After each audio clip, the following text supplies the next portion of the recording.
young stars, Joey Gallo and Shohei Ohtani. All-star talents, Mike Trout and Elvis Andrus. Legends bound for Cooperstown, Albert Pujols and Adrian Beltre. Some of the biggest names in the game collide in a great AL West rivalry. It's the Angels and Rangers.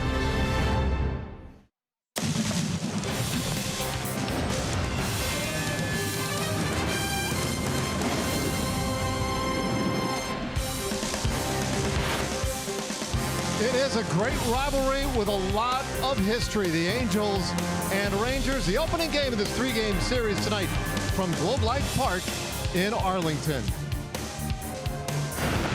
Welcome in, folks. I'm Dave Raymond with CJ Nitkowski. We've got a much better night for you tonight. Great weather and all the stars in the game, it seems, assembled right here tonight for game one of this series. Although there is one name in particular not in the lineup for either team, and that is Shohei Ohtani. I think the Rangers are probably okay with that. You know, there were a lot of questions surrounding Shohei Ohtani in spring training. He struggled a little bit, but he has gotten off to a great start here so far in the 2018 season. You go back to opening day, he went 1 for 5, and still some question marks there, but then he gets his first start. He goes 6 innings, picks up a win. Goes okay with the 3 earned runs. Then he really took off. 3 straight home runs. And then what he did yesterday on the mound against the Oakland A's, 6 1/3 perfect innings. When it was all said and done, he ended up striking out 12 A's in that game. He was fantastic. But he's not the only big name on this roster. We can never forget about, of course, Mike Trout, one of the best in the game, if not the best. And what's so interesting about his season a year ago, he still finished 4th in the American League MVP voting, despite only playing in 114 games. That's the lowest he's finished in any single year throughout his career, and it's been a young career. He's been 1st or 2nd in MVP voting, so certainly now for the Rangers, they'll have to deal with him again tonight. Yeah, injury's a big part of the story last year for Mike Trout.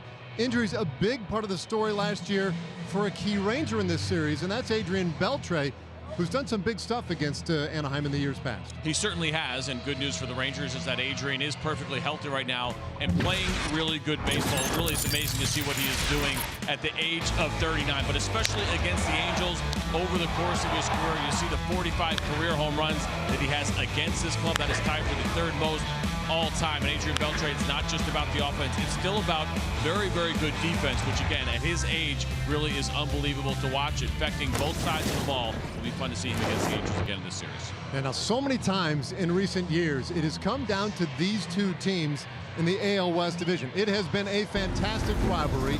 It's loaded with some of the superstars of the game, and in recent years, it has been very tight.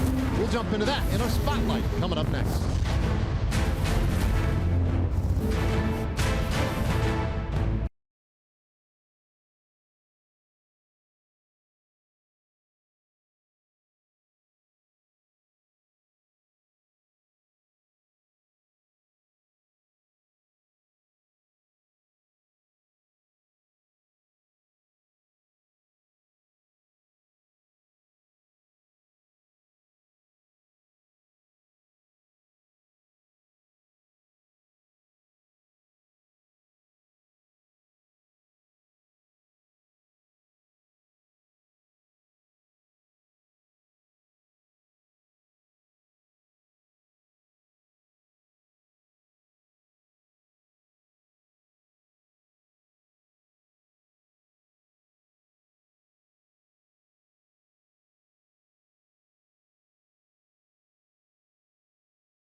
Ford. Visit your local Texas Ford dealer today.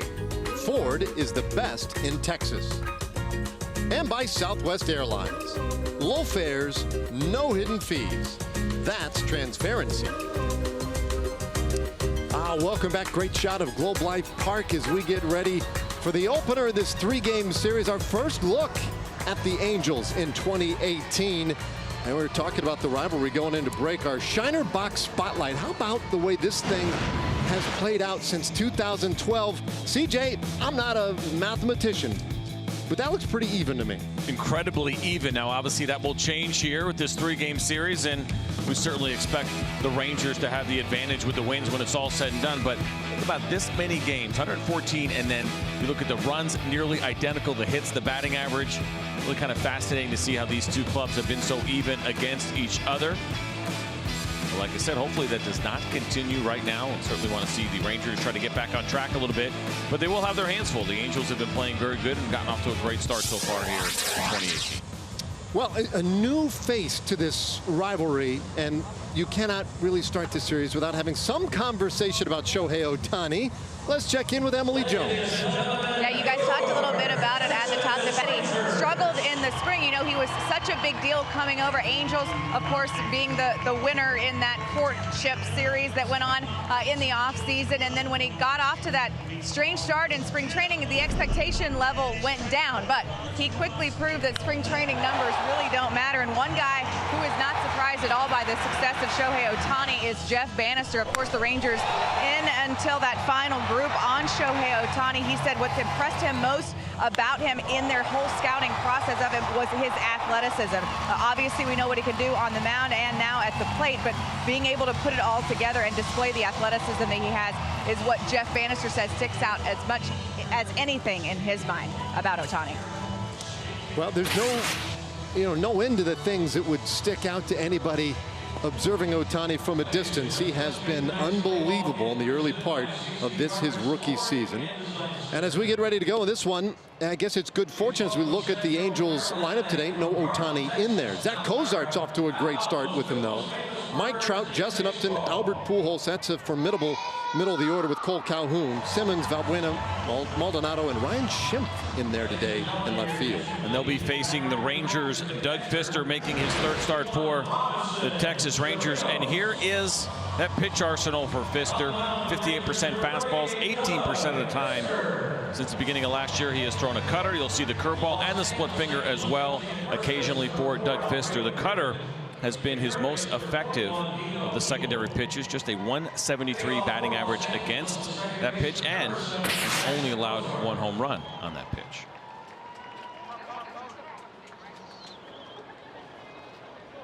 Well, the big right-hander ready to go, and his first offering a little bit low for a ball to Zach Cozart. We saw Cozart's numbers for the year: 250 with 2 home runs. But a new face to this Angels lineup. And a guy who, when he has been connecting lately, has been connecting for extra bases. He had one of the more interesting stories of the offseason, did Zach Cozart. Of course, he was a shortstop with the Cincinnati Reds, hits free agency, and has an opportunity to go play third base for the Angels. And once they traded for Kinsler, that's when they decided and had that conversation about him. Would he be willing to play third? And his wife really was kind of short and to the point and told him, stop being a baby. You have an opportunity to go play for a winner. Go play third. You'll be able to do it. This one hit up the middle. Barehand stop. Odor. But he can't get it over to first in time. And Cozart is on with an infield hit. We just saw a little bit of it. Let's show you the rest of the Rangers defense, which is delivered to you by Texas Farm Bureau Insurance. Ryan Rua, Drew Robinson, Nomar Mazara in the outfield. It's Adrian Beltre and Elvis Andrus on the left side of the infield. Rougned Odor, who almost just made a pretty incredible play right there, and Joey Gallo on the right side. And it is Robinson Chirinos catching Doug Fister this evening. That would have been pretty awesome. That would have been a fantastic start to this game as Mike Trout takes strike 1 from Fister. I guess realistically, Albert Pujols may be the only guy that Odor would have been able to throw out on that play, just based on where it was hit and the timing and everything else. But smart enough to know his only chance was going to be barehanded. 0-2 on Trout. Let's take a look again. He realizes, well, maybe I can catch this clean, quick throw. He figures if he catches it in the glove in the exchange, probably would run out of time. And we talk about that a lot, that internal clock that every infielder and outfielder has. They have an idea how quick they need to be, how much time they have left.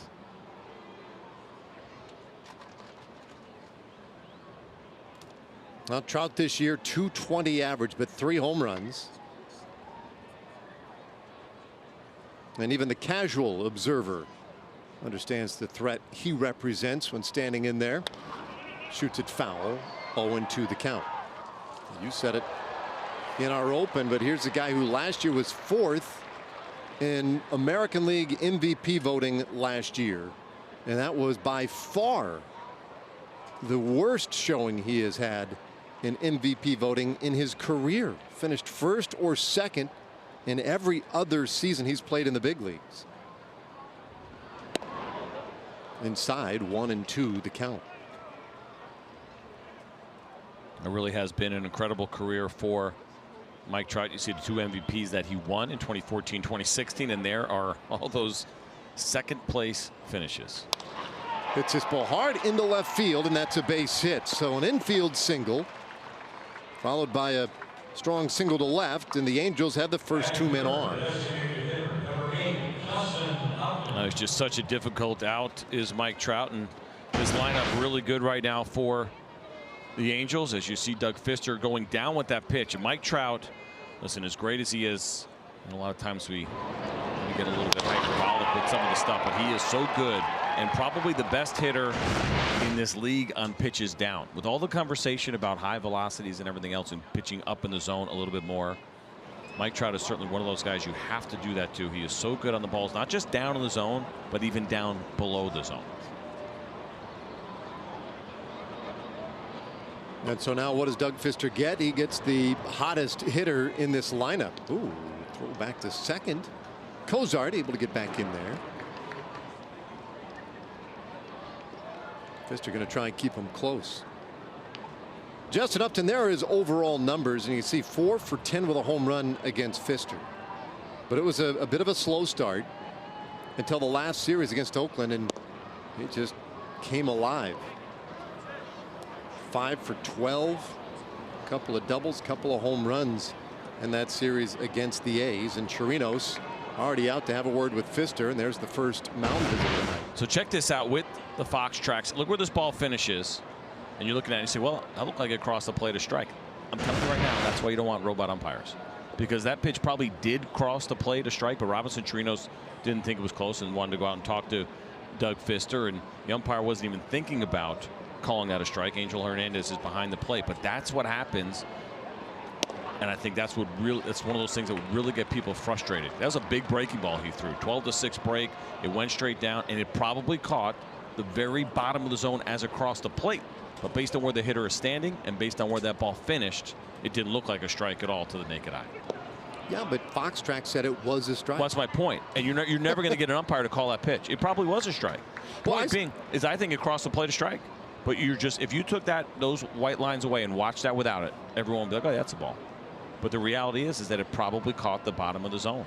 And that would be a huge change in our game if we were to go to automated umpires. But isn't it a ball because Chirinos was expecting something else? You saw a flinch from Chirinos. Watch, he's expecting this up and in a little bit. Whoop. Yep, well, that was the mistake too, but I'm just strictly talking about even if he was expecting it, I don't think Angel Hernandez is calling it a strike. Upton pops this one foul back behind the plate for strike 2. It's really interesting. And you know what made me think about that? Years ago, Laz Diaz, the umpire, we were having this conversation probably 15 years ago when I was still playing, and he said, CJ's like, I'm telling you right now, he's like, that'll never work as far as the automated strike zone. He's like, they're going to want us calling these pitches. That breaking ball you throw that just finishes in the dirt, or maybe the catcher catches it right above the dirt, that's the one they're going to want to be called a strike, and people are going to lose their minds if they see that. And I think he's right. 2-2 pitch. Strike 3 called. Upton down looking, and that's a big first out tonight for Fister.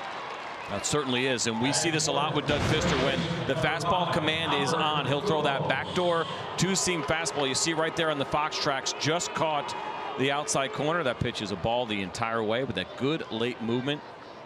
And Justin Upton.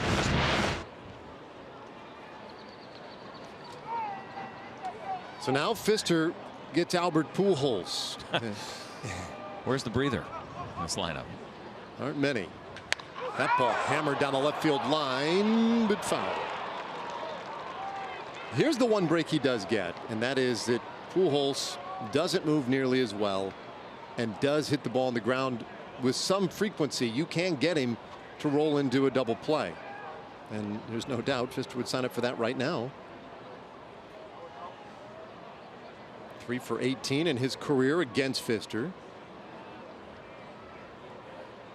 Trout off first base, off in the distance. Sack Cozart. Look good. That's a strike. The count 0-2. So I thought this was interesting, right? Since the beginning of last year, 108 outs on balls that he had hit 95 miles an hour or harder. And what's interesting about that is that you get a lot of people that feel like, you know, Albert Pujols is, okay, he's on the decline a little bit, maybe, obviously, when you think about his age, but I think people are already kind of putting him in the grave. And I think he's done a lot better than he's probably gotten credit for over these last couple of years. And then you look at that and you say, okay, well, yeah, he's still hitting the ball really well. One of the hardest in the game. He's just had some bad luck where those balls have been at defenders. Stays alive, 1-2. Well, I don't know the number. I don't know how much weight he dropped this offseason. But not only does he come in a much better shape in 2018 than he was last year, he looks several years younger. I mean, he really, it was quite the transformation. I saw him down there this afternoon. I thought, wow, he looks a lot younger as he swings through strike 3. Back-to-back strikeouts for Doug Fister. Oh, just impressive location here from Doug Fister. First to finish off Upton, and then with Albert Pujols, good two-seam fastball down and in. You see that good run at the end and good kind of north to south movement as well. Doug Fister, he's throwing that sinker well, gets some good dip to it, not just that east to west, but north to south movement at the end of that pitch. Now needs just one more out to navigate this first inning. And we'll deal with Cole Calhoun, who swings and hits one sharply up the middle, and that one is into right field for a base hit. Cozart is in. Into third base goes Trout. So the Angels have the 1-0 lead. Tell you what, this was a little bit scary off the bat as far as Rougned Odor and Elvis Andrus both going after this ball, and the shift kind of puts you in so many different unusual positions as guys are moving around the infield now more than ever. And you always wonder about those when you're trying to pinch the gap a little bit there on the right side of the infield. I was a little bit concerned we were going to see a collision there as they both went after that ball.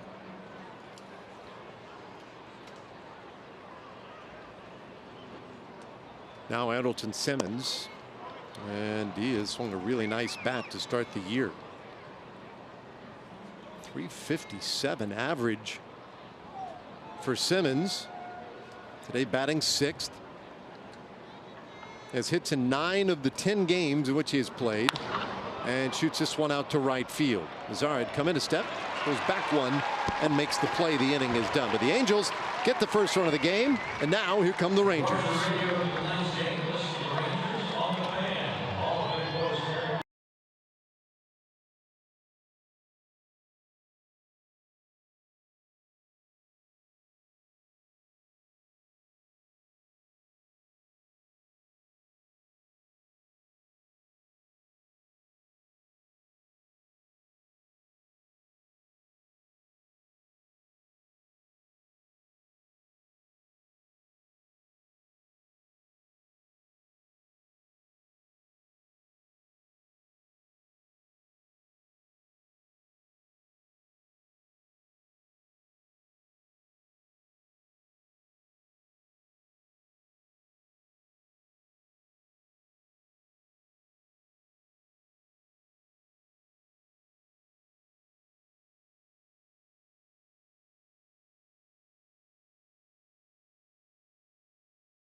Angels lead as we go to the bottom of the first. Our Southwest starting lineup for the Rangers. 4 wins, 7 losses, and it's Shin-Soo Choo up top as the DH. Odor, Elvis Andrus, and Adrian Beltre giving way to Nomar Mazara batting 6th today in right field, or rather 5th. Gallo is batting 6th. Then Chirinos, Robinson. And they're going to go up against Garrett Richards, the big righty with the big fastball. There is the arsenal. It's 55% fastballs, slider at 34%, the curveball at 11. But this is a guy that throws extremely hard. That fastball will sit right around 96 miles an hour. And he has struggled with health over the last couple of years. But when he is healthy, he is the ace of the staff. Opening day starter for the Angels. His last start was pretty good, up and away with ball 1 to Choo. And even with all the injuries that he has gone through, Richard still throws very hard.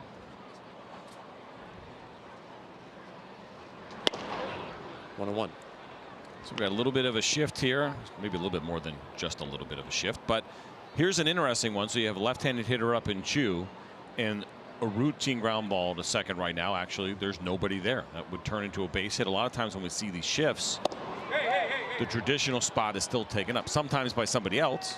You know, sometimes it would be the shortstop, and Andrelton Simmons might be at the standard second base position, but a routine ground ball to second, I think, would result in a base hit for Choo.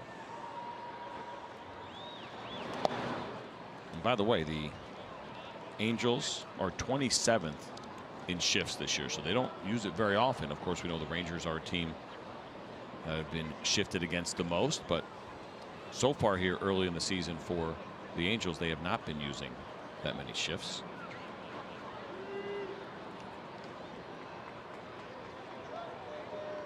Two and two. Ooh, strike 3 called. Choo watches one at 98 miles per hour. 1 away. Let's take a look at the Angels defense that'll be behind Garrett Richards this evening. Schimpf, Trout, and Calhoun in the outfield. Luis Valbuena and Andrelton Simmons on the left side of the infield. Zach Cozart, who had been playing third, is playing second with Ian Kinsler on the DL. Albert Pujols at first, and Martin Maldonado catching Garrett Richards tonight.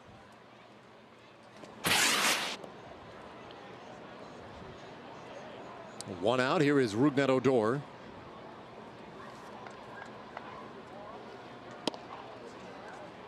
And that one a near miss. Ball 1 to Rugi. Yesterday, Odor 1 for 3 with a double, was also hit by a pitch and laid down a sacrifice. Really pretty productive afternoon for him. The 1-0 from Richards, and that one is high. Odor became a father, oh, what was it, about 6-7 hours before our game yesterday. New baby girl, little Emma, 8 pounds. Measured about 19.5 inches in length.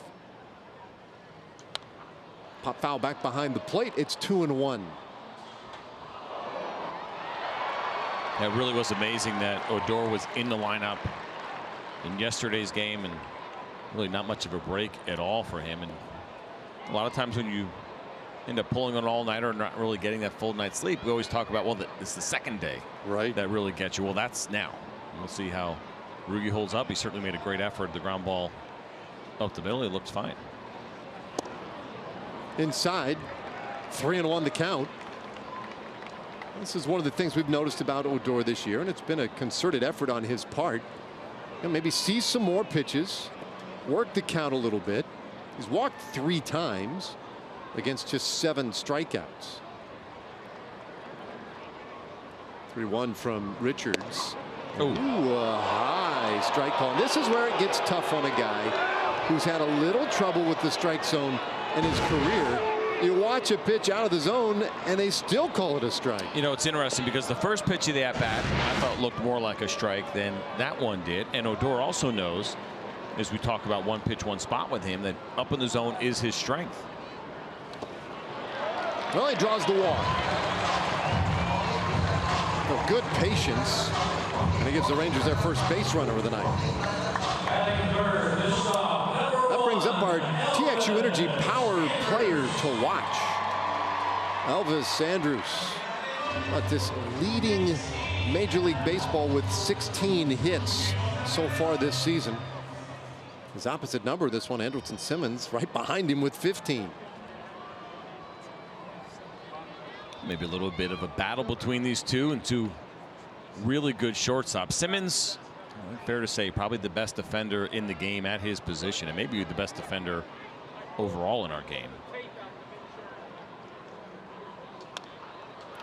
Elvis chases strike one. He has a similar story, I guess you could say, to Elvis, in the sense that the offense has really changed a lot over the last couple of years for both of these guys, where they're become significantly better hitters. I think Elvis was always been a better hitter than Andrelton Simmons, but you see what these guys have done so far this year and where they rank throughout the league. Pretty incredible to see two of the best shortstops, and that list is not a short one. Tremendous shortstops in the league right now.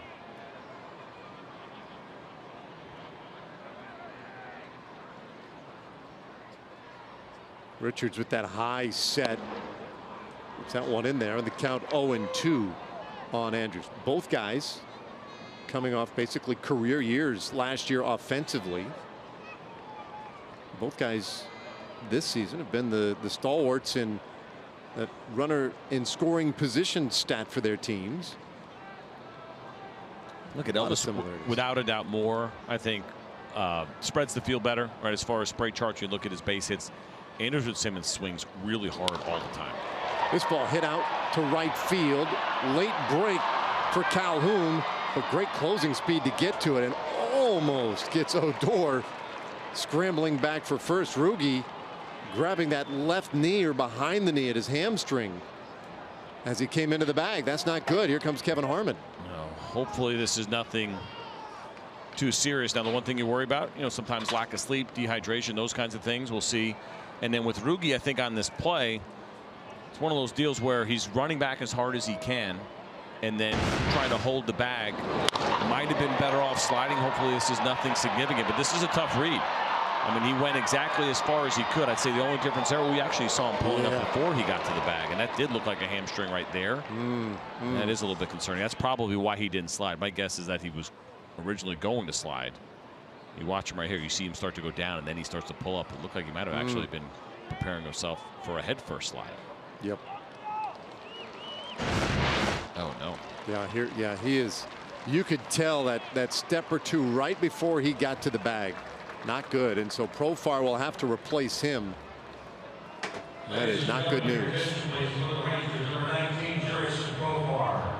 Well, we'll see if we get a report a little later on that, but you can tell just the way he is working his way down toward the tunnel.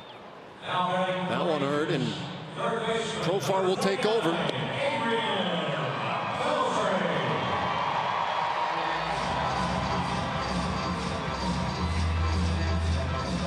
Profar enters as a pinch runner. And by the way, that was a pretty good defensive play there by Calhoun. It was, and that's why Rougned went as far as he possibly could, because it was such a tough read, and he had it right. That was a good play by Calhoun. This is a good defense here in Los Angeles with the Angels. You and I were talking about that stat the other day. A lot of people not that familiar with it, but I really like it. Defensive efficiency, and it's a really simple equation. What percentage of batted balls does your team turn those into outs? Well, the Angels right now are the best in baseball. 76% of the balls that are put in play, they are turning into outs. This one down low. 1-1.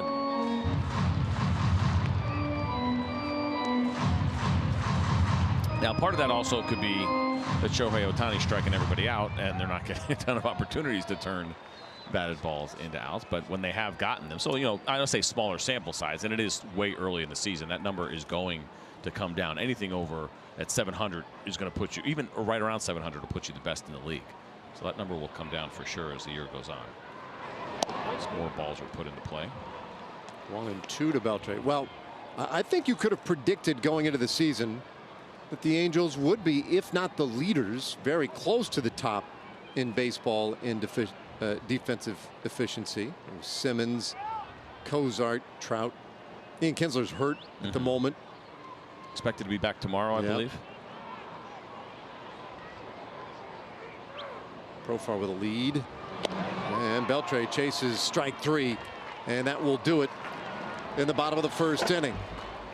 They go to the second. Angels lead.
Bottom third of the order for the Angels. Looked like a comfy setting out there for tonight's game, and Luis Valbuena offering it the first pitch he sees and puts that one up in the seats. Hey, you can join the Rangers on Sunday, April 22nd for a scenic 5K presented by Medical City Healthcare. Run through Arlington's entertainment district, finish up on the field at Globe Life Park, or sign up for the family-friendly 1K. If you'd like to register, go to texasrangers.com/race, and you'll definitely be running in that, right? How many Ks? 5 of them. Negative. You could walk in the 1K. Oh. But you'd have to bring the family out for that. Oh, I can't walk 1K I don't know solo. if you can do it. I don't know if you can do it solo. So Stevie, I see your sign over there. I know 5K is only 3 miles. It's not encouraging me anymore. Best stats man in the business. Even takes it to marathon distances. Thank you. My knees aren't up for it anymore. No? No. Told you, my right patella tendon has been inflamed since 2002. It's not going down. Take an Advil. Ground ball, first base. Gallo is there and puts it away for the first out of the inning. Jurickson Profar, as you might expect, stays in the game at second. You know, it's obviously not what you want to see, but at the same time, an opportunity here for Jurickson Profar. And then once we get official word on Rougned, and hopefully it's nothing significant with any amount of time that he would miss. But Profar, really good spring. He's looked good so far this season, and the opportunities at bats have been really good. He's been playing some really good defense, and so potentially an opportunity for him. But you know, worst case, even if it's just for this game, you really have a solid, viable fill-in these spots, and the smile factor even goes up a little bit. 1-0 to Maldonado and a big swing and a miss. Which I think we could give any team in the league a run for their money when it comes to the smile factor. I would think the Rangers would certainly be, you know, you talk about depth. Get StatCast on that. 1-1. Some big swings by Maldonado.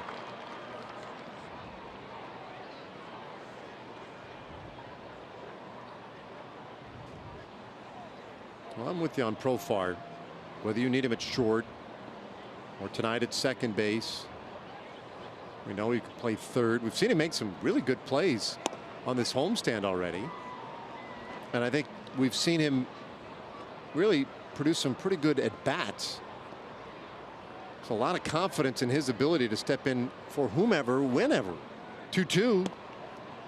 Just a little bit low.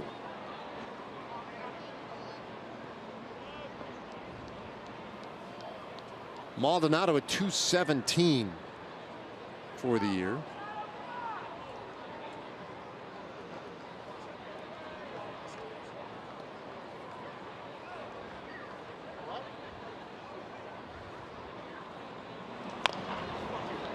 No foul ball. Let's check in with Emily Jones. Well, CJ, you and I have talked about this, how so much of this game is mental, and it seems like when Jurickson and Profar really just kind of let everything go and embraced the role that he was going to be in, whatever it was, is when you kind of started to see things click for him.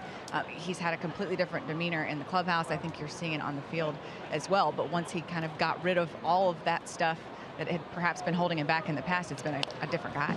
Yeah, it's a great point. You know, this game, as you're trying to establish yourself and become a regular and really feel like you belong, that's a challenge for every player. You want to make sure, you know, you want to get to that point where you feel accepted, that you've proven that you belong at the big league level. And while you're going through that, there's a lot of real pressure there and a lot of real worry, and sometimes that can hold you back from being the best player you could possibly be. Slow roller to the left side. Beltre takes care of it. 2 away.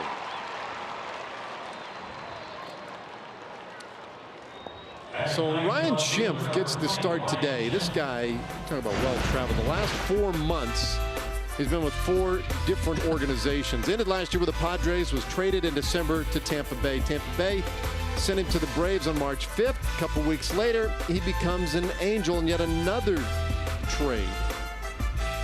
It's amazing that he got traded. I mean, the 4 times, of course, that's a big number, but twice in spring training. Yeah, that I don't know if I've ever seen before. You get guys that, you know, bounce off the waiver wire multiple times in the offseason. That's, you know, it happens once in a while. I won't say it's not uncommon, but it does happen. But 2 trades in 1 spring training, that's pretty incredible. And, you know, for Schimpf, he'll take it any way he can get it. Any way he can get to a big league roster that wants you. Get some at bats. He gets an opportunity here this evening with Justin Upton DHing. There's his skipper, Mike Scioscia, has him in there today, knowing full well that one of the things Schimpf brings you at the bottom of the order is a guy who could run into one. I mean, he does hit a fair number of home runs. In fact, hit one yesterday, and it's a full count now on the left fielder. Now, you have a little bit of a different matchup here, even though Doug Fister is right-handed. He's done really well against lefties so far this season. 188 batting average against, and he generally keeps the ball in the ballpark. Strike 3 called, and that's his 3rd punch out of the night, and it completes a 1-2-3 top of the 2nd inning. Excellent job here by Doug Fister in a full count situation, painting the fastball once again. You see that ball start a ball, finish on the inside part of the strike zone.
Something going here against Garrett Richards. Our Kubota power stats tonight. Now Richards throws very hard, as you can see. His teammate right now outdoing him just a little bit. Shohei Ohtani averaging 97 plus with his fastball. That's amazing. I mean, look at those starters in there, and probably Charlie Morton, one of the bigger surprises in that group as well. With Severino really established himself last year. We know Noah Syndergaard's got the big fastball, and everyone has been paying attention to Ohtani. So to think that the Angels potentially have two of the hardest throwing right-handed starters in the game. Roller to the right side of the infield. Cozart takes care of Mazzaro, one away. Now the question becomes, yeah, it sounds like a great 1-2 combination. Sounds like the kind of 1-2 punch you really love in the playoffs, especially in a short series. But if the Angels hang in there, continue to play well, they have an innings issue with Ohtani. They'll have one at some point. He made 5 starts last year and threw 25 innings in Japan. Now it was a non-arm injury. He dealt with an ankle and a hamstring issue over the last couple of years. But what they do with him in that regard, and how do you pace it out? If you say, okay, like Mark Gubicza, the Angels analyst, he and I were talking about it before the game and the pregame show, and he said, yeah, maybe 125 innings, 150 on the high end, with Ohtani is maybe where they would go. How do you pace that out? At what point, do you try to take a break if it looks like you're going to be a postseason team? I think it's going to be pretty intriguing to watch if he continues on this path that he's on right now. 2-0 to Joey Gallo, who's hitting 3 straight. Well, it's a problem that the Angels have had to deal with recently. We talk about innings out of their starting pitchers. 2-0. Gallo hits this one up the middle. That one rolls into center field, a base hit. A base runner in the 2nd inning. First hit of the night for Texas. We talk a lot about Joey Gallo and sometimes the lack of singles in his game. But this is a beautiful swing on a fastball up and away. He knows, of course, the high velocity he's going to get from Garrett Richards, and so you got to get it going early. That's just a really nice swing from Joey. Back up the box. So base runner for Robinson Chirinos.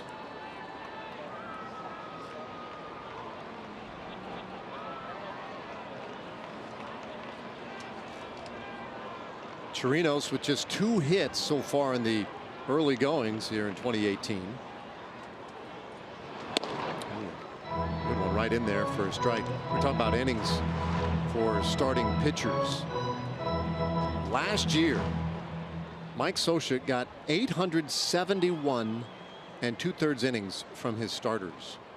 Didn't even get 900 innings out of his starting pitchers. The lowest in his 18 seasons as a manager. This is 19th year at the helm in Anaheim. Chirinos takes very high. And so it's going to be a challenge again this year to cobble together the innings. He's already used his bullpen quite a bit here in 2018. There was a 3-game stretch they used the bullpen for better than 22 innings.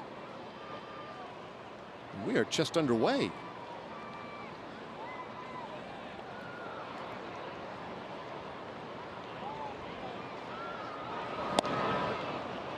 One and two to Chirinos. And that's really frustrating. And obviously how deep your starting pitchers go in games these days has certainly changed. If you think about the Angels trying to contend, the crazy part of that is there were still about 6 more teams that had even less than that as far as innings pitched from their starters last year. It's a discouraging trend. Well, I mean, that's just it. It is a trend that goes beyond just the Angels or teams that have sustained injuries in their starting rotations. It's by design in a lot of cases. Get that bullpen in there. Angels, it's really amazing that they've had such an issue staying healthy the last couple years in that rotation, especially this guy right here. 6 starts in each of the last 2 years. Chirinos strikes out swinging, 2 away. So Gallo with a base hit this inning, a single for him, and we don't see a lot of those from Joey. In fact, He is one of just 2 players in Major League history with more home runs than singles. So happens that the other guy in Major League history who has accomplished the same feat is standing over at third base at the moment. Now, I suspect that will change before this year's over. What date are you going to go with? When are we going to see the singles pass the homers? Only a couple away, but of course the homers will pile up as well. I say by May 15th that will no longer be true. Well, take last year. Over or under? Before or after? I don't know, man. I mean, I don't know if I'm certain that it will happen. I mean, last year Gallo had what, 41 home runs, and I think he had 32 singles. So maybe that's just the way it's going to go down. So maybe, I mean, it's close now, but maybe he will always have more home runs than singles. Now, if you're hitting 40 plus a year, you'd be happy with that. I think the Rangers are okay with that. They get it. Hitting the ball hard, hitting it out of the ballpark.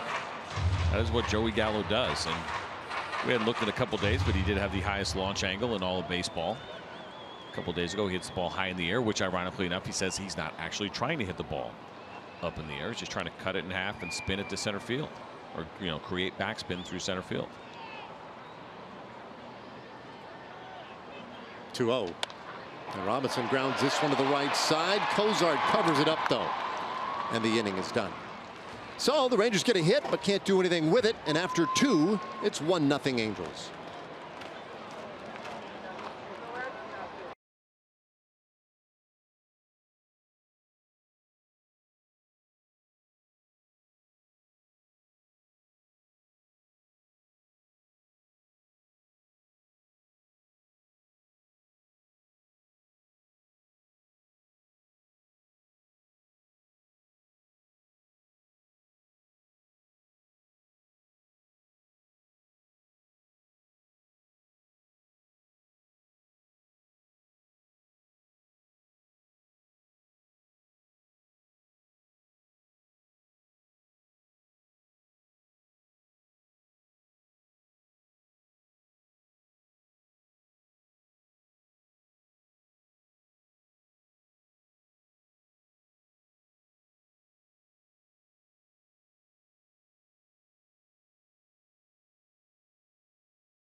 Low fares, no hidden fees.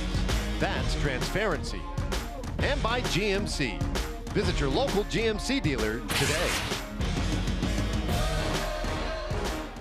Zach Cozart starting things here in the 3rd inning for the Angels. Then Mike Trout and Justin Upton top of the order for the Angels. And Cozart goes after this one, slices it out to right field, and Mazzara tucks it away.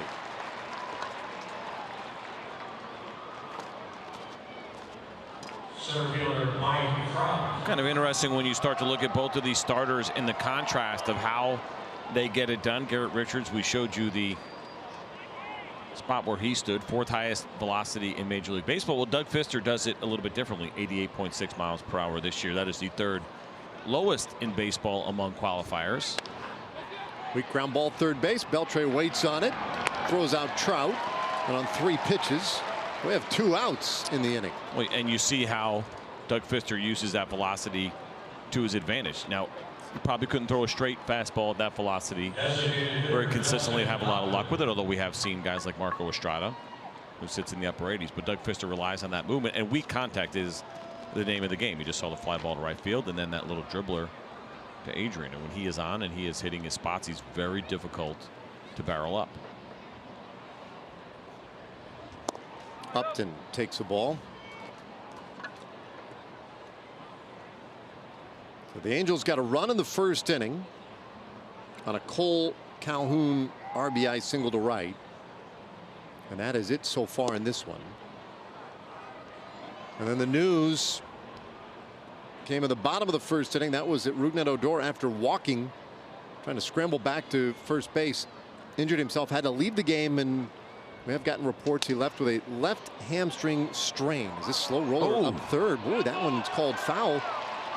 And Beltre might have a word with Bill Miller, our third base umpire. Well, you cannot review fair and foul calls in front of third base. I see Jeff Bannister on the phone. I'm pretty sure this is not reviewable, right? Not wrong? Not in front of the base, right? Yeah. That is still fair. Foul. And that's what they were checking too, to see. You take a quick look at it, because you probably was in front of the bag, but you always have your guys take a look at it just in case. And I think the way when it first came off the bat, I think Adrian and everybody else, and Upton included, well, that's going foul for sure. And then it kind of hung in there for a little while, and you're like, oh, wait a minute.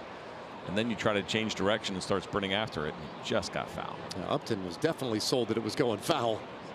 Takes a strike at the count 2-2. Had some weird spin on it, though, and very nearly gave the Rangers an easy out. But 2 away, nobody on. Top of the third. And this one belted foul.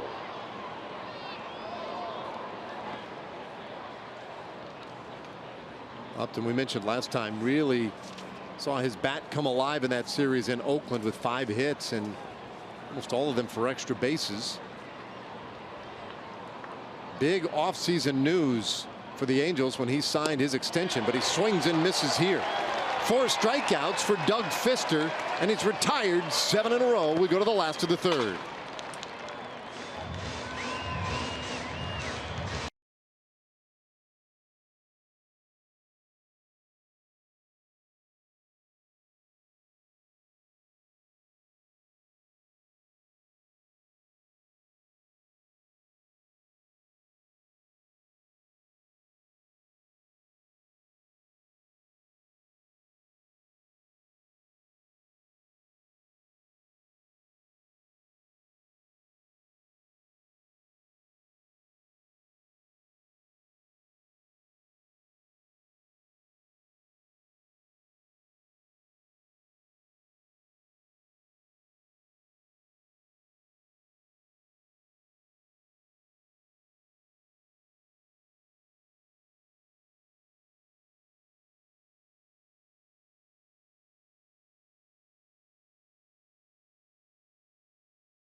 Yeah, thanks, John.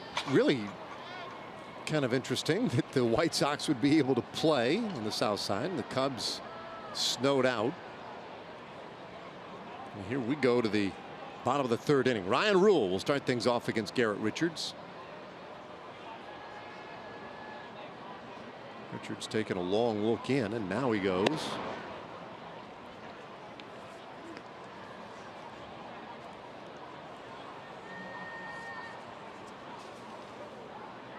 Rue has been the everyday guy in left field. Double yesterday for his first extra base hit of the year. Was 1 for 3. In fact, had 2 hits in that series against Toronto. He's hit the ball hard, just looking to get something started. Yeah, he's had a couple of bad breaks, no doubt about it, for Ryan Rule. He's done an excellent job in the outfield, holding that position down, made a lot of good plays out there. So defensively, things going well, and so far here early on, I mean, just a little bit of bad luck. The swingers look good, balances look good. 2-2. Of course, it's never fun when you kind of get a couple of bad breaks. You feel like, oh, they're going to come, they're going to come. And then you get a guy that's throwing 98 with a nasty hook. It's a little bit more of a challenge. 2-2. And there's a swinging strikeout. 4th of the game for Richards. Well, good news, CJ. The first Texas Chili Company $1 hot dog night of the season. It's going to be this Wednesday. Final game of this series with the Angels. 7:05 start. Enjoy all the hot dogs you can eat for just $1 each. And you can get your tickets at TexasRangers.com or by calling 972-RANGERS.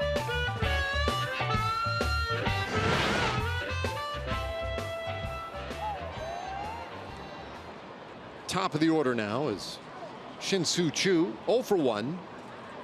Struck out looking at the first inning. And that one very high. We mentioned those injuries that Garrett Richards has had to deal with. 2014, he tore his left patella tendon. That was when he was going to cover first base in a game in Boston. He was having a great year. 2016, it was Tommy John surgery. And then last year, a bicep strain. Fly ball out to Mike Trout.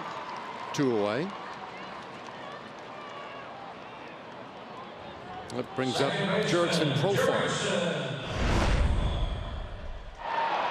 This is what we saw in the first inning is Rougned Odor had to hustle back after Cole Calhoun made a nice play, and you see him start to pull up, and everybody's first thought was, could it be a hamstring the way that he was coming off?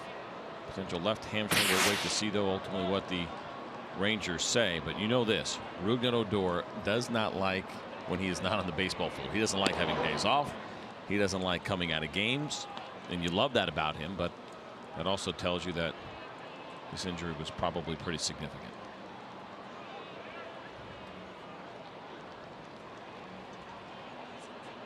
So Profar's first at bat. Ooh, breaking ball in there. Count 0-2.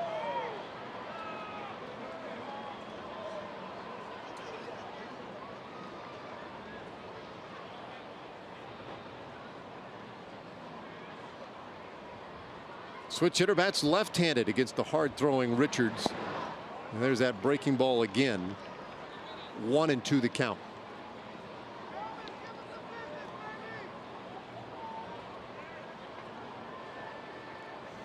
Profar, very versatile defensively.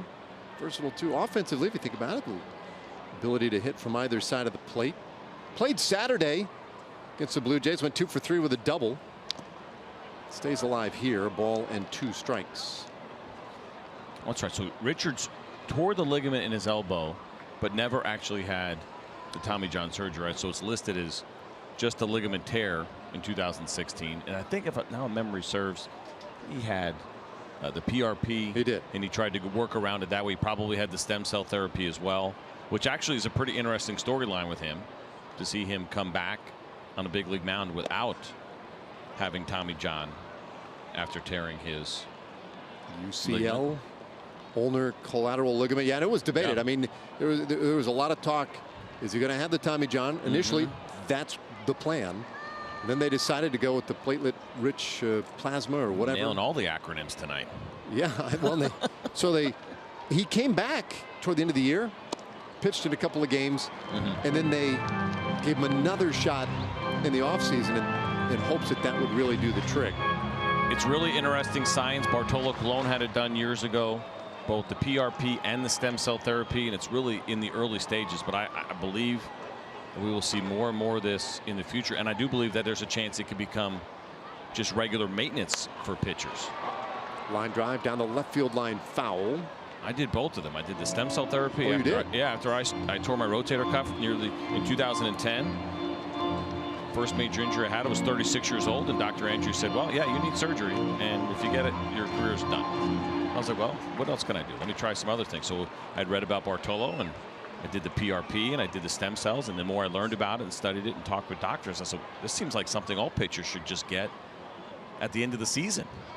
You know, as far as repairing some of those minor tears that every single pitcher has in his arm, using your own stem cells with the idea that you could kind of repair yourself a little bit. It's really kind of freaky science. 3-2 is inside, and there goes Profar. Good at bat to draw a 2-out walk. Yeah, to me, and you know, again, what would I know about the science of it? But it makes a lot of sense to me that it'd be a great way just to, you know, rehabilitate, strengthen the arm. No doubt, arms get broken down over the course of a year. Doug Rocaille, who had at least 1,000 surgeries in his career, he got it late in his career, the platelet-rich plasma, in for a hamstring that he blew trying to cover first base. That's happening a lot more in the game, but Bartolo Colon was one of the first to do it. I think it was in 2009 when he had it done. Roller left side, and Bueno will go the short way to second. 2 in the inning. Rangers leave another man, and after 3, it's 1-0 Angels.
Right there in the I'm talking about the middle, Shohei Ohtani. And that is a face that baseball fans will get very used to over time here. It's just the first couple weeks in the big leagues, but Albert Pujols, a face everybody knows, the machine. And a younger face, according to you. Yes. It's like circa 2012 Albert Pujols. Yes. I'm telling you, does he not look like he lost a lot of weight? Oh, no doubt. 1-1. Check swing. No, he did not go. 2-1 on Pujols, the cleanup man tonight for Mike Scioscia's club. Pujols, Cole Calhoun, and Andrelton Simmons here in the 4th inning. And he hits this ball hard down the left field line and gone. Well, it was a missile right by the foul pole. Pujols circles the bases for the 2nd time this year. And it's 2-0 Angels. And Albert Pujols knew immediately that he got it when he squared this ball up, and something he has done many times over the course of his career. And let's watch Robinson Chirinos' club. Really didn't move much at all, and I got to believe that Albert looking for that pitch a little bit more. We saw Doug Fister strike him out back in the 1st inning on a very similar pitch, down and in, and like Albert got the hands going a little bit early, opened up those hips, almost anticipating that pitch down and in. Home run number 616 in his career. Next pitch, a ground ball down to first. And Calhoun easily retired one away. It was interesting looking at Shohei Ohtani over there in the dugout and the adjustments that he's having to make. Obviously, trying to do both, which is pretty incredible. We'll take a look at what he did, and this was pretty fascinating to watch. So he went 6 1/3 before he finally allowed a hit. 44,000 people at Angel Stadium, largest crowd they've ever had for a day game, according to Mark Gubicza. It was a pretty impressive day with his 12 strikeouts. Certainly Angels fans excited about what he is bringing to the table, but thinking about this. Simmons lines one into center. 1 out single. The idea of him trying to balance the work that he has to do as a pitcher, but then also the ability to still hit. So he doesn't so far. We'll see if this changes at all. Doesn't hit the day before he pitches. Doesn't hit the day after he pitches. But also just I'm curious about getting used to what happens here in the States. In Japan, when you're not starting, you're not on the active roster as the starting pitcher. They're allowed to take 3 players off every day, off the roster. They have a 28-man roster, 25 active for every game. So the starting pitchers usually come off the active roster and don't sit in the dugout. You're not allowed to. They actually never put their uniforms on.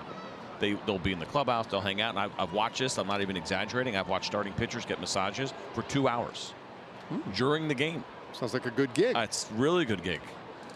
So I'm curious how he adjusted. I don't know what his program was, if that's what he does. That's just what I experienced when I was over there. But just the work that they would do during the games and trying to adjust to American culture and maybe what your American teammates would want to see from you. And obviously he is active, because we don't do that here in MLB where the roster changes as much as it does. But I'm just curious if there's been much of a change in that regard for him. Day after he pitches, day before he pitches, actually being active and being out in the dugout. Great opportunity to practice his Spanish right there. Right? Yeah, no doubt. Jeffrey Marte and Rene Rivera. This ball lined out to right field, drops in front of Mazzara. Bueno with a base hit, so back-to-back singles. Well, it's been a good start to his career after, and I was in this camp really kind of wondering what he might be able to do and should he even start the season in AAA. Well, and it's been a pretty adventurous first 10 or so days for Shohei Ohtani in the big leagues. That is not a typo. He had a home run in every single one of those games. We were all in that same camp. I mean, Yeah. it's sort of funny, the people who like to comment like, oh, all you folks who thought. It's the worst. Listen, everybody thought the same thing. Maldonado takes a strike. In fact, I was talking to a couple of members of the Japanese media today who've been following Ohtani during spring training and now the regular season, and they said they were literally hours away from booking hotels in Salt Lake City when they finally got the word that no, we're committed to Ohtani being on the opening day roster. It was a foregone conclusion in a lot of their minds that he was going to have to start in the minor leagues. The Angels, like so many other teams, have a really long history on Shohei Ohtani. For the rest of us, for most of us, we only saw him in spring training.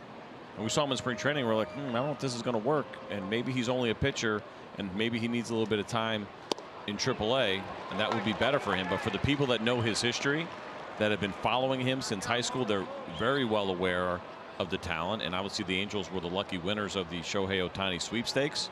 No panic in them at all. I mean, they didn't even suggest. I mean, they were so resolute about, nope, he is going to be on the opening day roster. We're like, wow, what are they doing? No, they know what they're doing. They've seen him for years.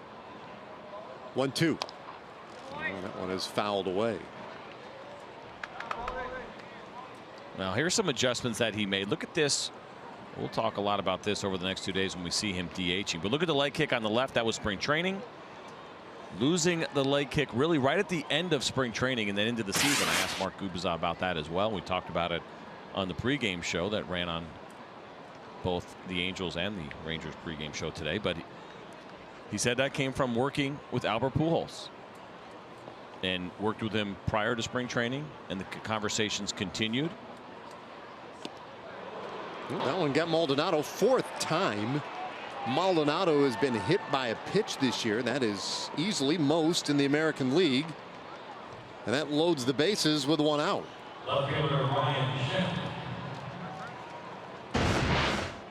Take a look at this pitch from Doug Fister. There is the fastball, and We know it's got great run on it, and that one just kept running right into the elbow of Maldonado. Doug Fister needs a ground ball right here. He did strike out Schimpf in his last at bat. And of course, you talked about it earlier. Schimpf, a guy who's been kind of more home runs than singles, so certainly hits the ball in the air quite a bit. And there is a little tapper third. Beltre's only play will be first base. And Gallo couldn't get it down quickly enough, at least according to the interpretation of Todd Tichenor as he saw it live. That one may get reviewed. We'll have to take a look. Don Wakamatsu on the phone already. There's no doubt that Joey Gallo tagged Schimpf. The question becomes whether or not his foot was on the bag when he did tag him. You know, Joey's first reaction was he thought that Tichenor said he didn't tag him, but he did, and yep, you're going to see it right there, and this one will get turned over. I don't usually like to say that with confidence, but if it doesn't, I'll wear your sweater tomorrow. Oh, that's actually kind of risky on my part. that is risky. It's supposed to get warmer here. He's out right there, right? Yeah, it certainly does appear that way. Okay, I'm with you. I think this one gets overturned. For the moment, it's scored an error on Beltre and an RBI for Schimpf. Manny right there. He's getting a look on the big screen here. He feeling pretty good about that. I think what Todd Tichenor saw was probably Schimpf's foot, and he believed that it got there before the tag. I don't think he doubts that Joey Gallo actually got the tag, as Vandy's trying to help the replay officials out and let them know exactly what they're going to call. Yeah, just look up there, guys. Our Ford replay review right now in the hands of the replay officials back in New York, and they have sent down word he is out. So no error. Schimpf retired. The run scores though, and the Angels lead 3-0. And most importantly, no sweater. I don't know. I think you could pull it off. It's not easy. No. But I think you could do it. So 5-3 put out. RBI for Schimpf. And now back to the top of the order for Zach Cozart. An emphatic timeout called there by Angel Hernandez.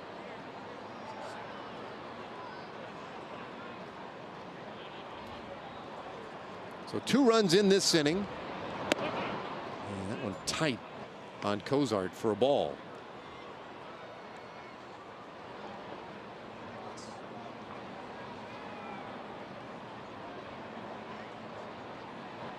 Buena at third, Maldonado at second base.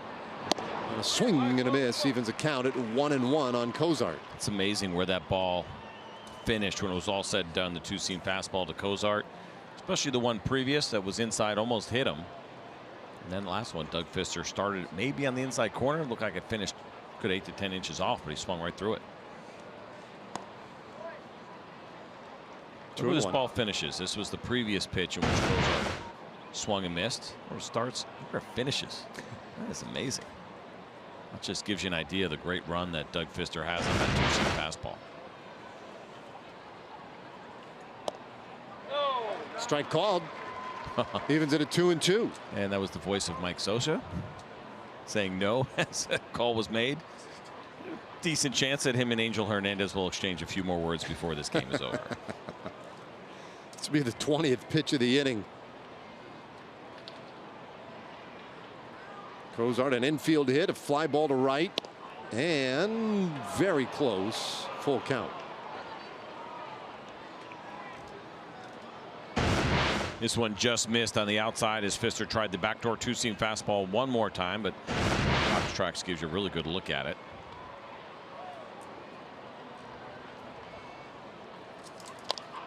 Ground ball, third base. Beltre goes to the plate with 2 outs. And in the rundown, they will tag out Valbuena. Interesting decision, but it works out.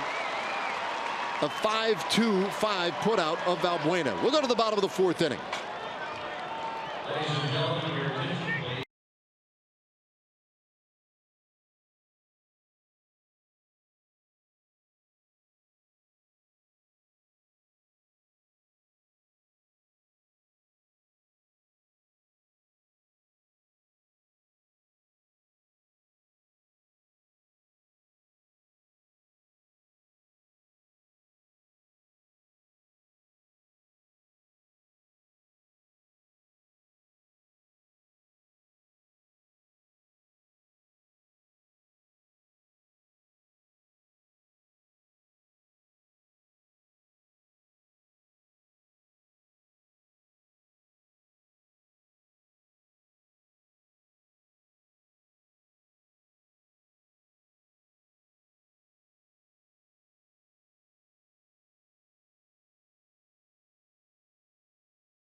105.3. The fan and some of their biggest fans came rolling in on the Fox Sports Southwest Fan Express. Pleased to be joined by the men of the Bin and Skin Show, Shippy, Skin, KT, and Ben. Ben, what's shaking? I see you guys have got some dilly dogs. Yeah, we're going to have a dilly dog off to see who can take the biggest bite of a dilly dog. This is the best bit ever. KT, what's on the line? I'm putting all of my money on Ben. I think he can take the bigger bite. I'll put my money on Shippy. I got $1 on Okay, all right, here we go, guys. Cheers to the dilly dog, and go. Dilly dog! Dilly dog! Dilly dog! I think it's a tie. It's a tie. Everybody gets $1. The wheels are off in section 9, guys. Back to you. Well, clearly everybody's a winner there. It got really patriotic really fast for the dilly dog contest. Now, I'd rather see that. That's a tough one to judge, right? Unless they have marks on the side, right? As far as you mark it with a Sharpie and see how far you went down the dilly dog. But I think the easier way to go about it is just who can eat it the fastest. That's what we want to see, because that could get ugly really fast. We had our own dilly dogs yesterday. Pretty good. Very good. First run at those. I'm trying to figure out what I feel like there might be a mystery sauce in there. Right? You and I were talking about that as it split open a little bit, and trying to figure out what the sauce was there. Beltre takes low, 2-1. Chris Young has come on in left field for Schimpf. So we'll see if we can figure out what that's all about. 2-1. That's a strike. Beltre struck out swinging in the first inning. He's 0 for 1.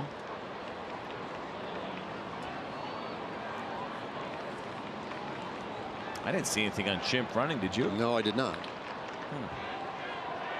Adrian's made good contact on this homestand. 4 for 9 coming in, and watches one low. Had a double yesterday, scored a run. In fact, he's doubled in 3 straight. There is Schimpf. So, I mean, got his 3 innings, 4 innings in.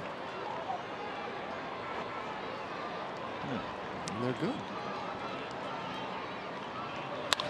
Ground ball up the middle. That's a base hit. Beltre is on to start the 4th inning.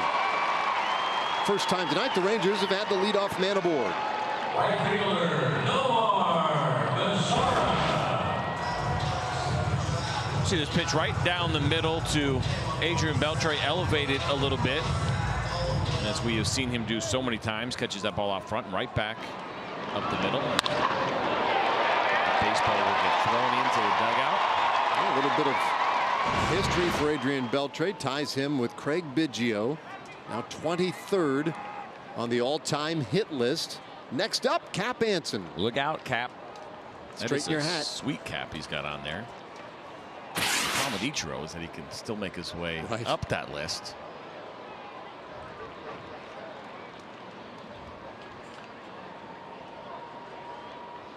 So now Mazzara. Nomar grounded out in the 2nd inning. He's 0 for 1. Rangers with a couple of hits early on here, a couple of walks as well. But it is sort of an indisputable fact about Garrett Richards. He's a difficult guy to hit. He just does not give up a lot of base hits of any variety. A little bit low. 2-0.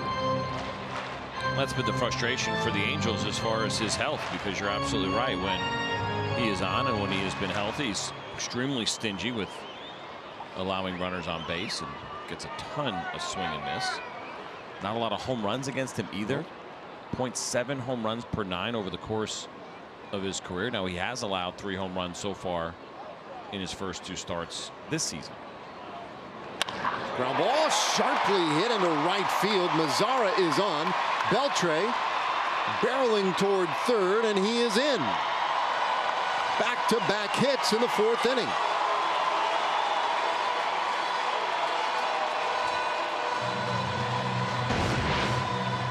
Well, good job here by Nomar Mazar. Another elevated pitch from Garrett Richards. And we know, of course, he's got the good velocity, but both of these guys, and there's more than 2 of them in this Ranger lineup, but Adrian Beltre, Nomar Mazar, certainly very good at hitting high velocities.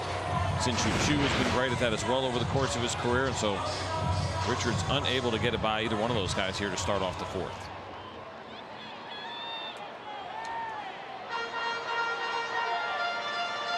Okay, so Beltre third, Mazara first base, and the dangerous Joey Gallo coming up.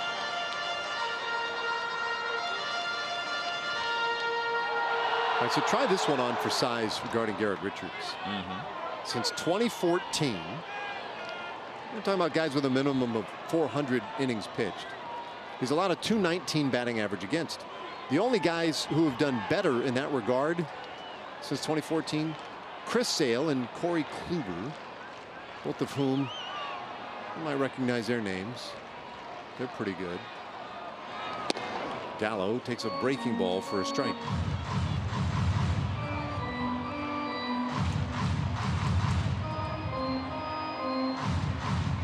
Joey, he had a hit in the 2nd.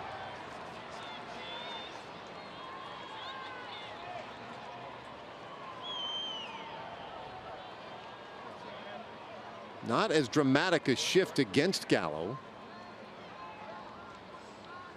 1-strike pitch. Ooh, big swing and a miss. 0-2. Gosh, when he gets those swings off, almost brings you out of your seat, because you just, I mean, if he makes contact with that, there's a chance one day we may see one up on that roof out in right field. Now, I want to see that. I want to see Chester Cheetah take a hit in right field. I think this is the right guy for it as well, with Garrett Richards, Cheetos popcorn. The 0-2. We'll do it again. There's a popcorn wagon out there. There's Chet. I definitely need to find a way to get over there during the game. I was unaware that that even existed until Joey Gallo nearly hit it the other day. That was Gallo, right? That almost hit it? Yeah. I think he'll get it before it's all said and done. But Cheetos they've made a big comeback in my life lately over the past 6 months. I noticed that the other day on the plane. Yeah, they had been gone for a long time, and well, they're back. 0-2. Little tapper back to the mound. Richards will go to second for one. On to first, not in time, but it allows Beltre to come in and score. So they get 1 out on the fielder's choice. Rangers cash in a run, and it's a 3-1 game. It's a good job by Joey to put the ball in play with 2 strikes. He fouled off a really tough 97-mile-an-hour fastball earlier. It's an opportunity to put this one in play, and Andrelton Simmons made this play a lot closer, I think, than we even expected. Watching him, I thought there was no chance at turning a double play, but so quick and such a strong arm. It's a nice job by Joey Gallo. Good at bat. Picks up the RBI, his 9th of the year. Now Chirinos.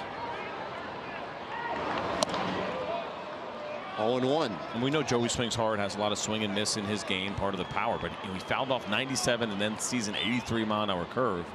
Just a pretty devastating pitch from Richards when it's on, and it's a great strikeout pitch for him. And you're saying, well, what's so great at having a bat in which he hits a ball softly back to the pitcher? Well, you got a couple of runners on, a chance to drive in a run. You'll take that at that point.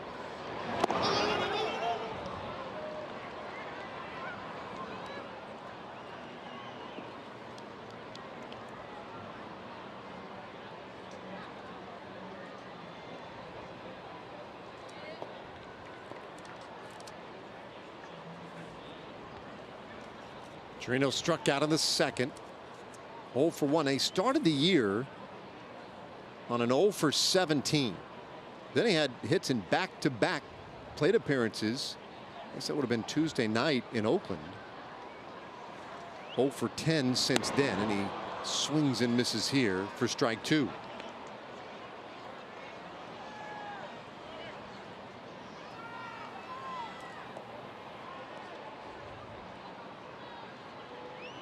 So it's been a struggle to start the year for Chirinos, but there is plenty of data collected in recent seasons. It tells us that bat will come around.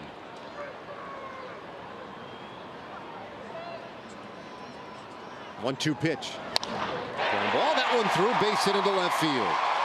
Well, maybe that's a start for him. Gallo to second base, 2 men on here with 1 out. The center fielder, Drew Robinson. Well, good to see Robinson Chirinos get on the board here against Garrett Richards. Just breaking ball, another one. That was a good pitch down. Rangers putting together some good at-bats against a very tough right-handed pitcher in Richards.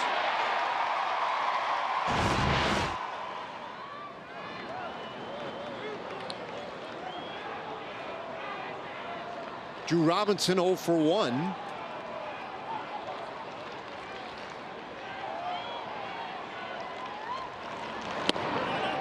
And he takes a strike, boy, right on the outside corner.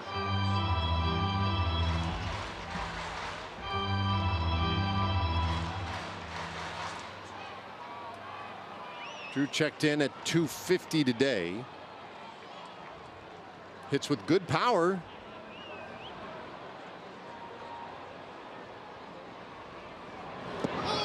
Takes in the dirt. 1-1.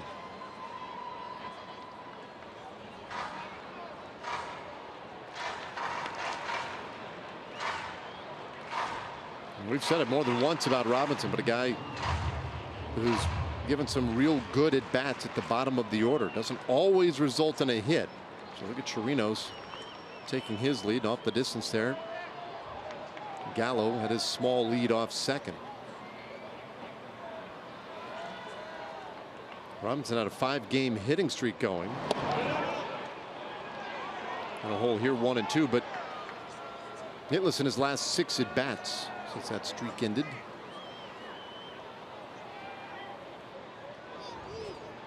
He has taken over the everyday duties in center field with the loss of Delano to Shields to the hand injury. Delano had surgery to remove the hamate bone. He'll be out for a couple more weeks anyway. The 1-2. Swing and a miss, strike 3. So Robinson the second out of the inning, and the Rangers are going to cash in any more on Garrett Richards. It's going to be up to Ryan Rua.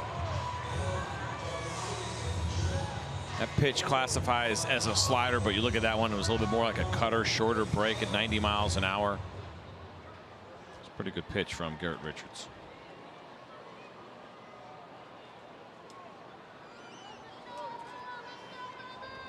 For Richards now 5 strikeouts. Here's Rua.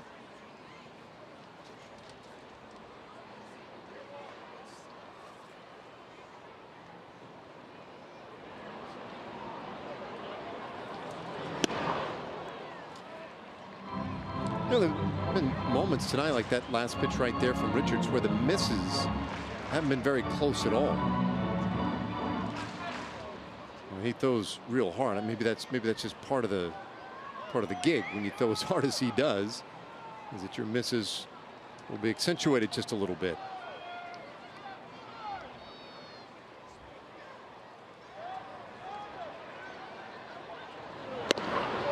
One and one. Boy, 97 miles per hour.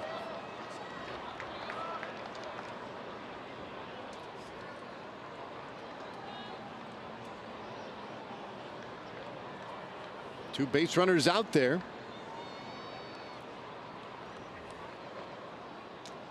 Been a story on this homestand. Runners stranded by the Rangers.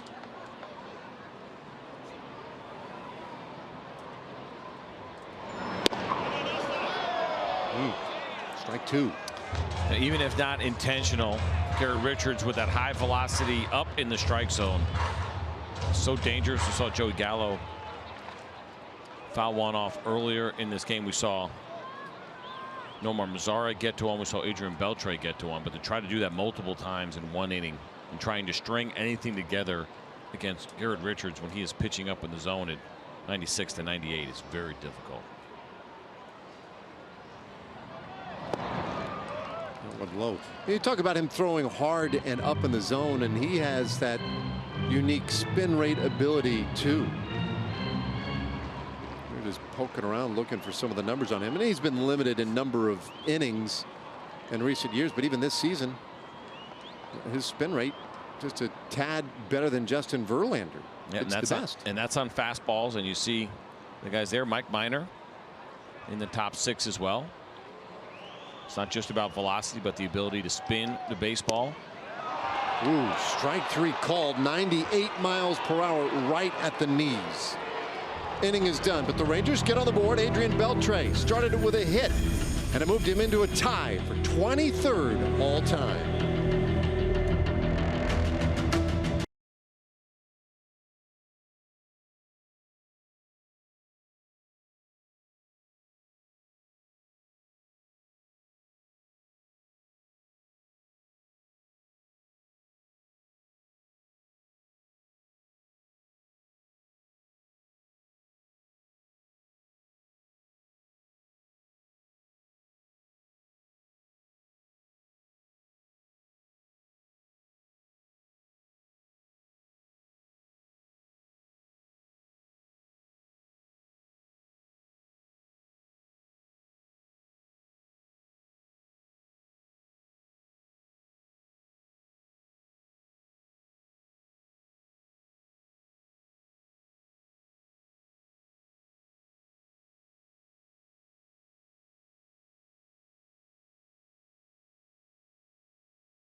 The Angels 3-1. It is time for our progressive fan of the game, and this adorable couple wins today. They not only have West Texas roots, but they came to the Metroplex in what year?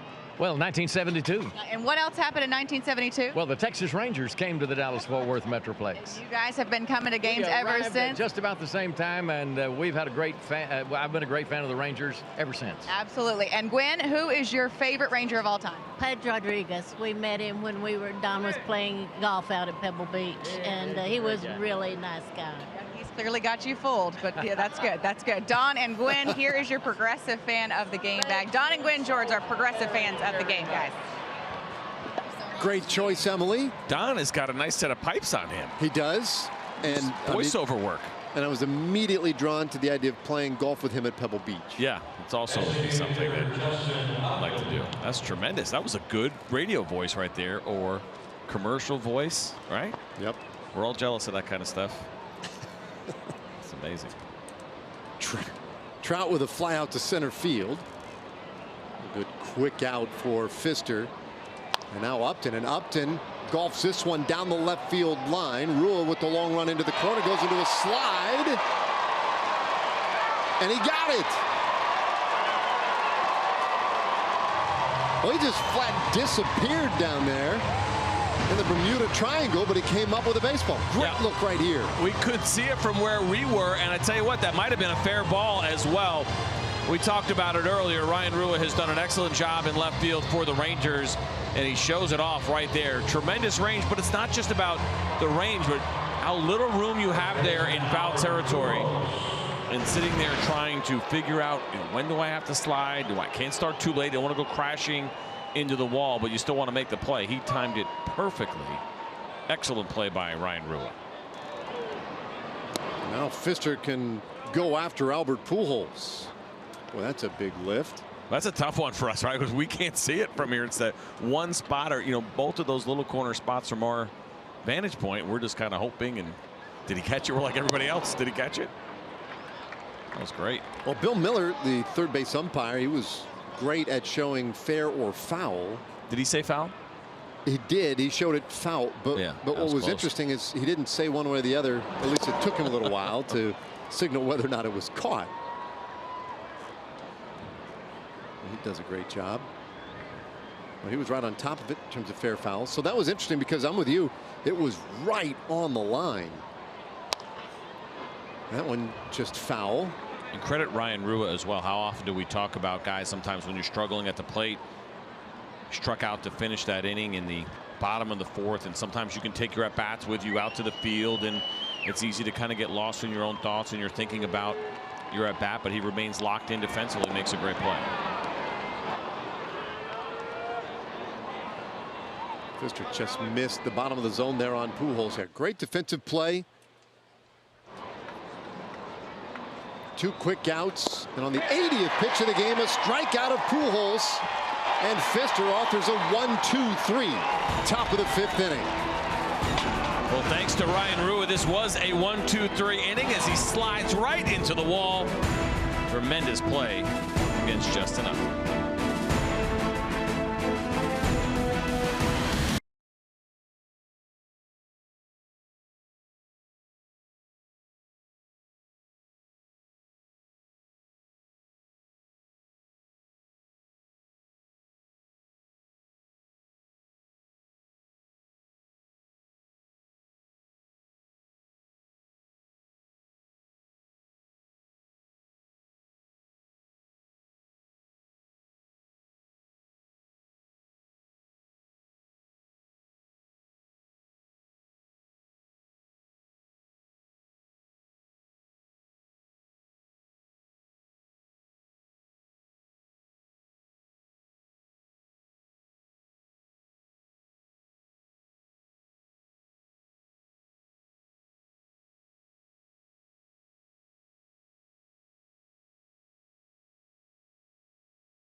Inning, a 2-run game. Tomorrow, Rangers Angels, middle game of this series, and we're giving away on deck circle coaster sets to the first 15,000 fans to the ballpark, all courtesy of Coca-Cola. Get your tickets at TexasRangers.com or call 972-RANGERS. A lot going on tomorrow. The coaster set, and then of course, a good chance we see Shohei Ohtani tomorrow. Although Mike Scioscia would not commit to that today when we were down there before the ball game. He was talking to the media and he was very cool, very uncommittal about anything regarding Ohtani. Rangers, of course, with just the one righty in the rotation, and it is the day in which Ohtani needed an off day. Of course, he is a left-handed hitter, and so if he were to start in either of the next 2 games, he'd get Martin Perez and he would get Matt Moore, a couple of left-handed starters, which really are the odds of you getting. You're going to get at least 2 left-handed starters in every series, if not 3, as of right now, with Cole Hamels, of course, and Mike Minor in the rotation. 4 lefties of the 5 for the Rangers. 2-1 pitch. By the way, a little update on Don George, our fan of the game. Yeah. I was told that he was the former minister of the Calvary Temple in Irving, and so now I could see it, the voice. Absolutely. You're not falling asleep at that service. You're locked in. He's got your attention. 2 takes high. That's ball 4. Second inning in a row in which the Rangers have gotten the lead man on. All right, time for a Chevy game break. Let's say hi to John Radigan.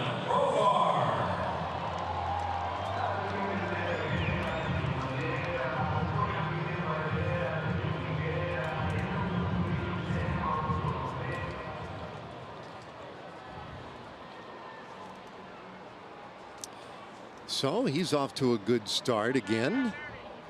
That figures to be a factor in the Cy Young race in the American League.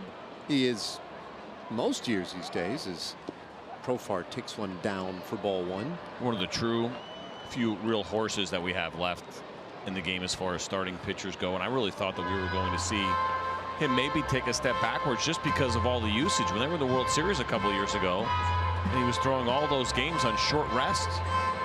Remember, they lost Carrasco and Salazar, and everyone wrote the Indians off that year in 2016 and saying, well, there's no way. They just lost 2 starters. How are they even going to survive in the playoffs? And they did, and they took it all the way to a Game 7 of the World Series. But Kluber in particular, a pretty big year. Well, he comes back and he throws 203 innings last year after all that. It was so really hard amazing. to do.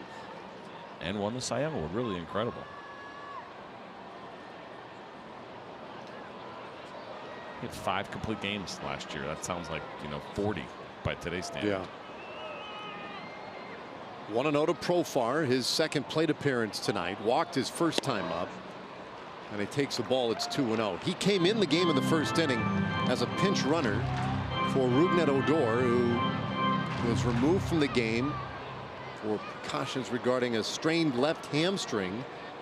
That hamstring will be reevaluated tomorrow, so that's the extent of the update we have for you on Odor. But it might mean some playing time for Profar going forward. 3-0 the count.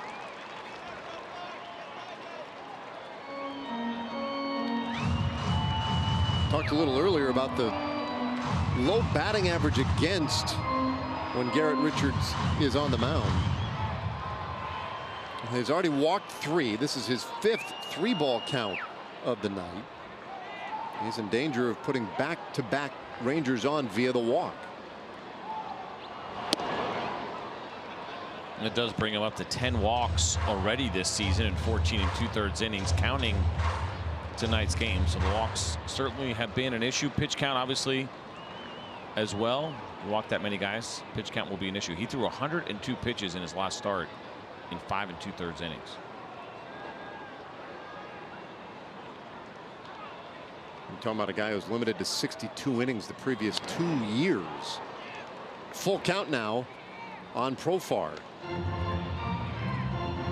Richards, 29 years old, though. Former first-round pick back in 2009.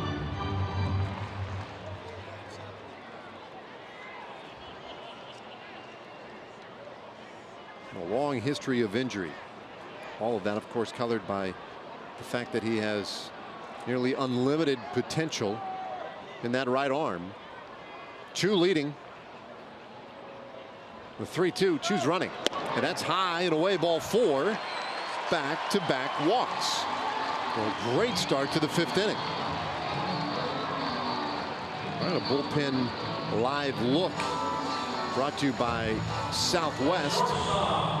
There you have it. Activity already as Alvarez prepared in the bullpen. Jose Alvarez has been pretty good for them so far this year, the 28-year-old left-hander.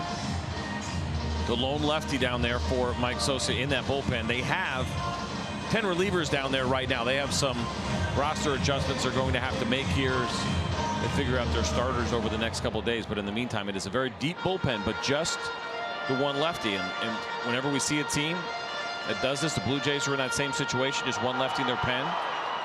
You got to be very careful in picking your spots and how you're going to use that lefty against the Ranger lineup. There were 5 lefties to start this game. Of course, Odor left, but that gives you the same flexibility anyway with the switch hitter Profar. And so we'll see how Sosa handles this. Certainly he does have a couple of righties that he can count on as well against the good left-handed hitting of the Rangers. Saw that stat there just a second ago. The Angels are down to 3 mound visits remaining. Andrews takes high with ball 1. I guess it should come as no surprise that it is the Angels who have made the most liberal use of those, at least in terms of games we've seen. That's a good point. You think Mike Sosa was the most upset when that rule came out? Oh man, he had to feel like that rule was written for him. Chu at second, Profar at first. Ooh, Elvis started, tried to stop, doesn't matter. 1-1 the count. Now, obviously, the manager more often than not only goes out to make the pitching change, but you'll see a manager every once in a while want to run out there and give his player a little pep talk, a little kick in the butt, whatever it may be. But kind of like where you're headed. I think you wanted to call it the Sosa rule. I think that's what you're getting at. Like we got the Buster Posey rule, right, as far as what happens at home plate. Dave Raymond has now named the mound visit rule the Mike Sosa rule. 1-1. Up and in. Snapped on to first.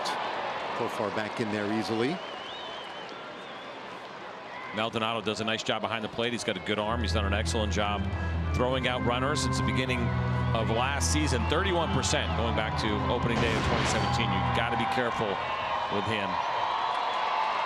Does an excellent job. Nobody caught more innings last year behind the plate than Martin Maldonado. He's really blossomed since coming over to the Angels.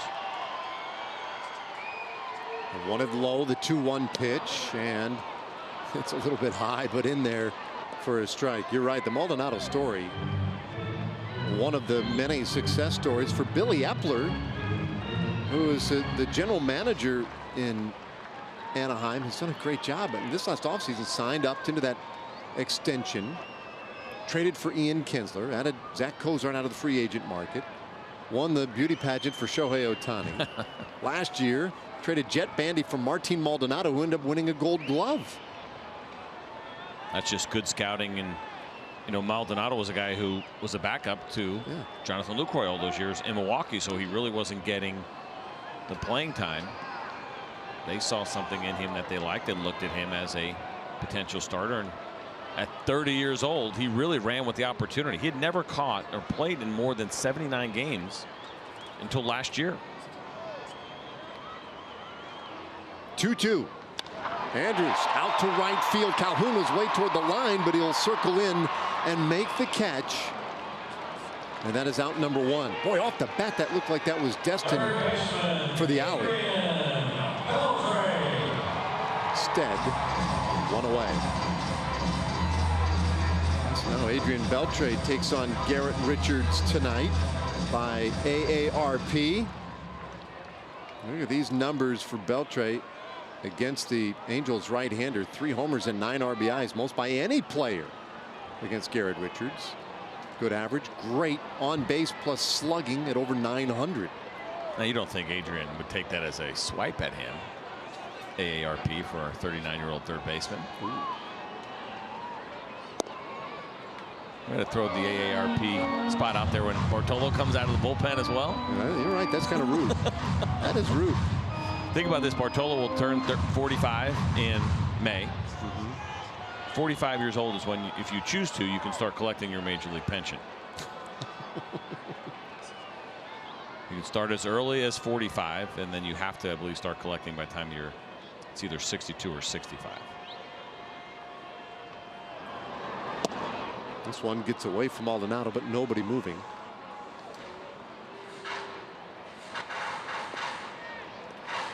Look at the all-time home runs hit against the Angels. A-Rod far and away the most with 70. Palmeiro at 49, but there's Adrian Beltre. He and Harmon Killebrew each with 45 lifetime homers against the Angels. It's pretty incredible. Of course, Alex Rodriguez all those years in Seattle and then here with the Rangers during the prime years of his career. Beltre has 1 hit tonight already. Pops this one up behind home plate for strike 2. Rangers got their run in the 4th inning. 1 run on 4 hits. No errors. They have stranded 5 already tonight. That's after stranding 11 runners yesterday.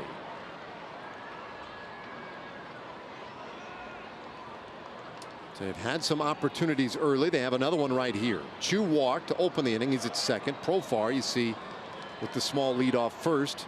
He too got on via the walk.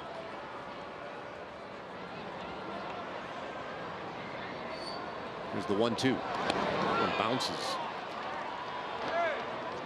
Maldonado takes nothing for granted. Count as a mound visit? Very close. Yeah, really close. Now, what if he said anything right there? And I'm sure it wouldn't, of course, but Watch his breaking ball down in the dirt. There goes Maldonado. Gets both of those knees down in time. Keeps the ball in front of him, and he's off to the races. Don't say anything. Don't say anything. Hey, that's the way the rule is written. I can't imagine on that play would count, but if you even say anything as you're walking toward the mound, or vice versa, even if the pitcher is walking towards you, any position in the infield, that would count as a visit. 2-2 runners go, and that one in the dirt. It's a full count. Only one runner ended up going. Chu goes to third. Profar bluffed but held. And Steve Bujols is right there talking to Jurickson Profar right away, just clarifying what happened.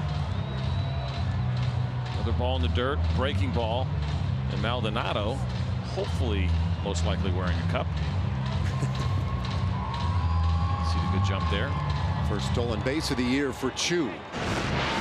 Just a third for the Rangers too this season. Last year, what was it, 113 stolen bases? And they were second in the league, and a belt. You got to put it through the loops. It's a lot of work. Watch this, big league pants, a lot of loops, not easy to do. That is cumbersome. Well, and you're doing it out there in front of everybody. Yeah, he just took Tony's belt. There we go. And you see why we wear belts. Not a great look without the belt in there for Bees. That was impressive by Chu. That is not as easy as it looks. We're on the corners now, and a full count to Adrian Beltre. Richards has already walked 2 in the inning, 4 in the game. A big payoff pitch on the way. And that one is ball 4. Wow. They are loaded up in the 5th inning with only 1 out.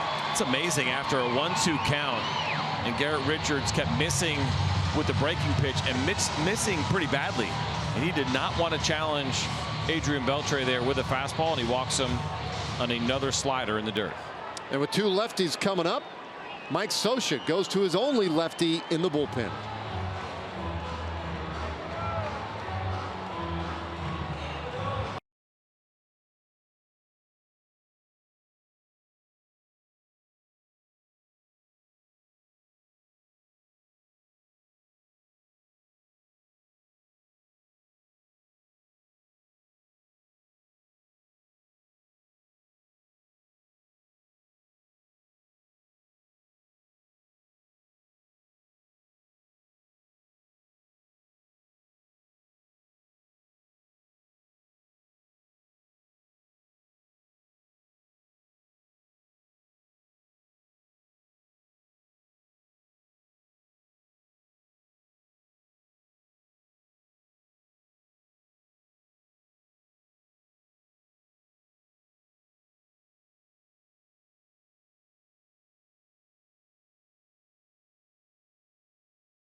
Bases are loaded with 1 out. We're going to take you back to the 4th inning and look at some of this StatCast information. Garrett Richards, we talked about his spin rate earlier.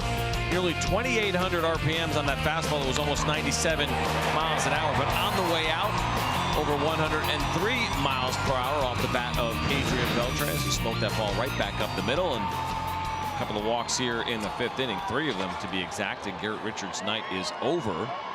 4 1/3 innings for him. 5 walks, did have 6 strikeouts, and he is responsible for all 3 runners on base. He threw 94 pitches. Boy, CJ, we have been in this spot, it seems like, quite often last few days. Bases loaded, 1 out. And Mazara, lefty on lefty with Jose Alvarez out there, takes ball 1.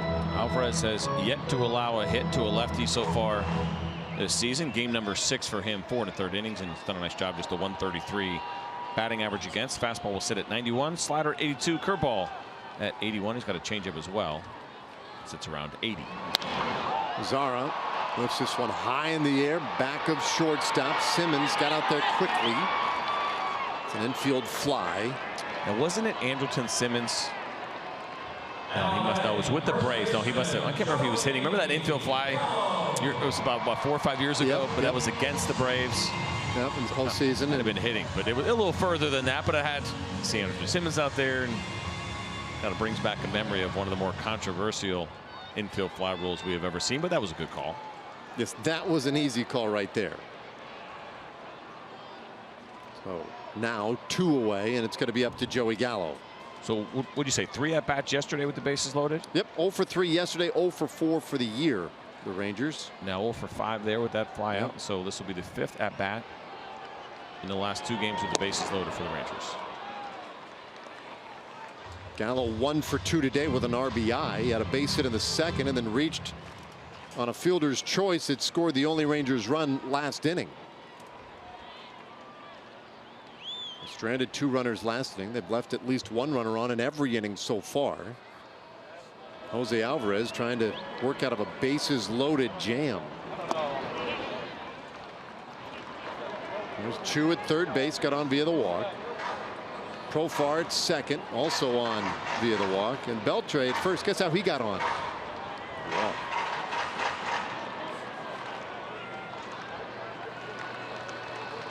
It's like they're trying to give him a run.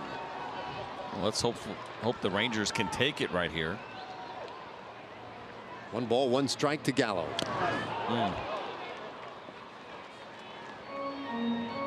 Big swing by Joey Gallo on that 93-mile-an-hour fastball from Alvarez. Alvarez last year, how about this? He stranded 29 of the 35 inherited runners he got. That's incredible. That is a high rate. And he's picking up 3 right now. Already this year, he has had a total of 3 inherited runners. None of those have scored. 1-2 to Gallo. Not leaving it up, 2-2. It's a good no call by Angel Hernandez. Alvarez started off the mound, maybe hoping he could influence Angel on this, but you're going to see this pitch off the plate on Fox Tracks, but not uncommon. That was a little bit too far, but you will see left-handed pitchers against left-handed hitters just sometimes get a couple of extra inches off the plate called strikes. Here's the 2-2. And a fly ball center field. Trout coming on. And he gets there. The Rangers leave him loaded in the bottom of the 5th inning. It's a 2-run game.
Buick.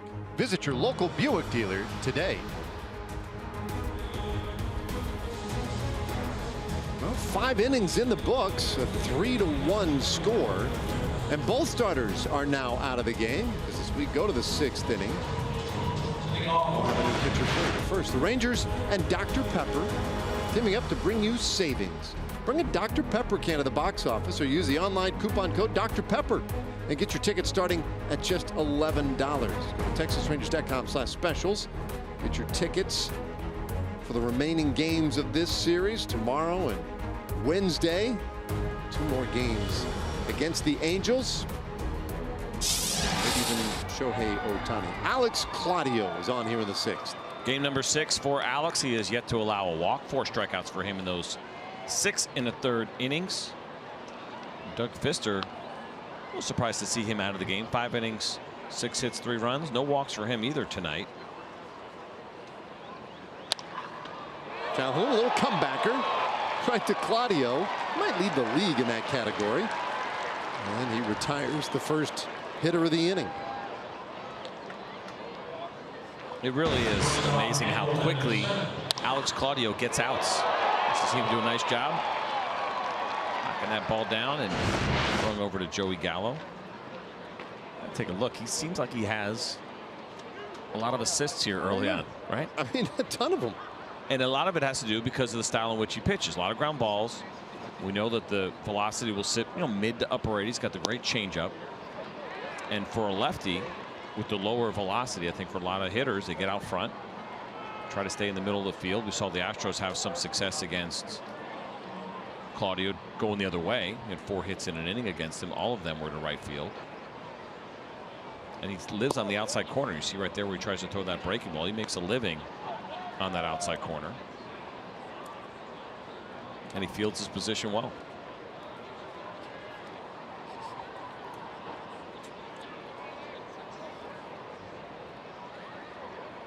One.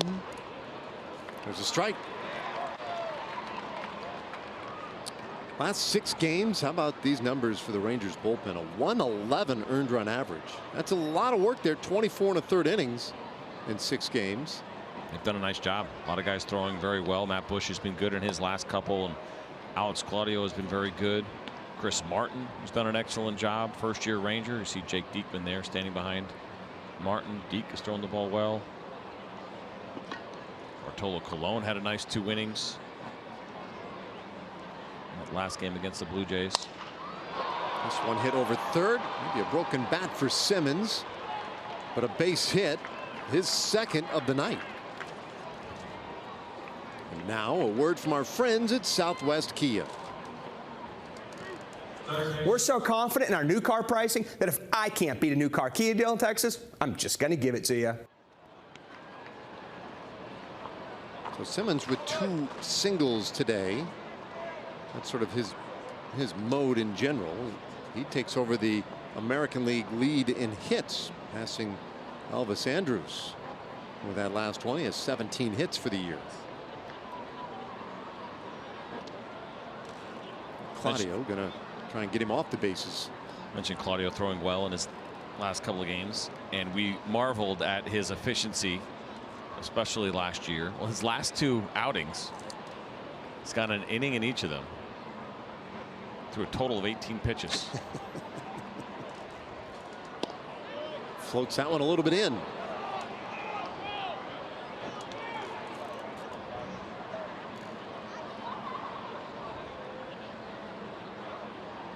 Well, he's good at getting the double play. Let's see if we can get a ground ball here and make it another short inning.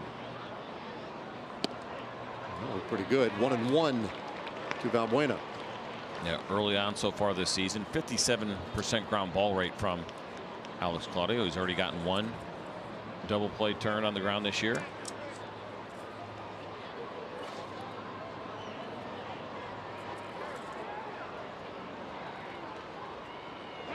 Another toss over first, and a balk called. To the surprise of pretty much everyone. Well, it's been a while since Angel Hernandez has gotten some camera time. You see Jeff Bannister saying his piece. We'll take a look at this and see. The call was that Alex went too far forward toward home plate. See him talking about going too far to the plate. We'll take a look here. Watch that front foot. 45-degree angle is what you have. That's not a good call. 1-1 pitch. Valbuena pops his foul back behind the plate.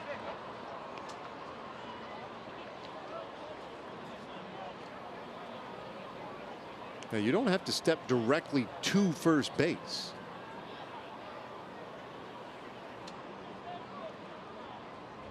That's that was a tough little break. Takes away the chance at a double play.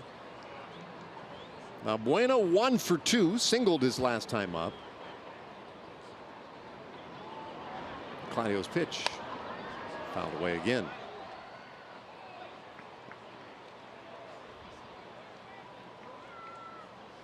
Valbuena just had a horrible year offensively last year. Finished with a 199 average. That was low for him in the last 7 years. And you can look at any number of reasons why that may be. When he put it in play, he was generally out. And did he swing? No. Bill Miller at third base said he did not go around. 2-2. We talk about that number every now and then, the BABIP, batting average on balls in play. And generally that's what, about 320 on a ball in play? I thought it was right at 300. 3 and change. I'll double check for. I thought the average was 300. He was 210 last year. 210. Okay, yeah, you're right. 300. Oh, look at that. Rangers last year slightly below average. You know, it's a really good indicator, and it's better to have, you know, you want to be careful of small sample size, but what it helps with, one, for a hitter, you know, luck to some degree. If your exit velocity is in line near league average, where it should be, at least league average, and you have a low batting average on balls in play, you could say, you know what, this guy has either been defended really well with shifts, or he's just had some bad luck with balls that aren't falling in or going right at guys, whatever it may be. And then the contrary happens as well. Eric Hosmer this offseason had an extremely high BABIP, and as he headed into free agency, that was one of the points that came up. Fly ball to center field. 2 away. The question you ask yourself is, you know, is it sustainable? Did a guy get lucky over the course of the year, or does there need to be an adjustment that's made? I think on the pitching standpoint, you look at, I mean, a guy like Alex, so much weak contact. You know, so many of those batted balls that are turned into outs against him. Not surprising that he would have a low BABIP.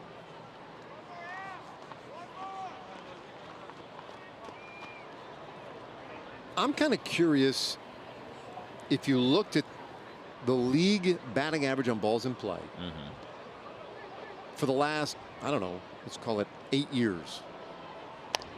As a Maldonado foul ball is strike 1. If you would see a decline in the league average year Based over on year shifts? because of the shifts. Yeah, I'm sure that that's a pretty good theory. And I think it's certainly possible. And in about 25 seconds, I'm going to have your answer. Unless this internet decides to quit working altogether. Maldonado hit by a pitch his last time up. 0 for 1 today. He takes off the plate. Well, this inning constitutes a workmanlike effort for Alex Claudio. He's had to throw 15 pitches. So the range for BABIP going back to 2010, lowest we have seen is 295, which was 2011. Highest we have seen is 300 each of the last 2 seasons. So the opposite then. We've seen the batting average go up on balls in play. Line drive center field, drops in front of Robinson. Andrelton Simmons is scored, and it's 4-1. Boy, a 2-out single by Maldonado. That's a big insurance run for the Angels. And it's unfortunate because the balk is what allowed this run to score when it was all said and done. And you'll see this pitch from Alex Claudio. Good pitch, bottom half of the zone, but Maldonado does a nice job of staying through the middle and hitting himself a line drive to center field. But had there not been that ball called, Andrelton Simmons certainly not scoring from first base on that ball. That's why every one of those calls matter.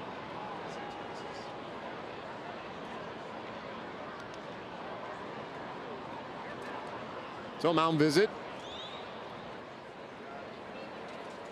Brocail out there. You see Matt Bush preparing in the pin.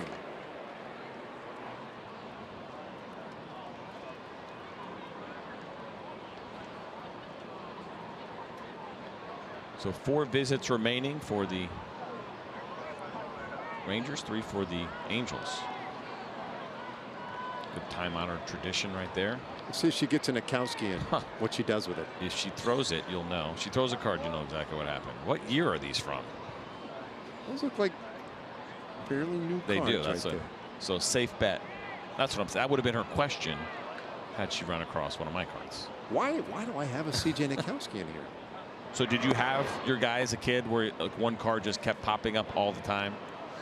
And Yeah. you were like, ah, with this card already. There were a few years there where I seemed to get a lot of Mike Lums. You know what mine was? Which, as you get older and then fortunate enough to be, you know, in Pete this Lacoste industry. with another one, yeah. Yeah, Bud Black. Oh, did you? I got so many Bud Black cards over the years. I was like, who is this guy? I don't want to see him. And then, of course, come to get to know him a little bit. He worked with us at FS1. We did some postseason coverage, and then now the great manager with the Colorado Rockies, and just a tremendous person. I told him that story. I was like, hey, I used to get your card all the time. I still probably have a dozen of them in my office somewhere.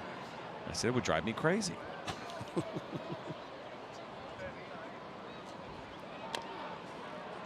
Who was your guy?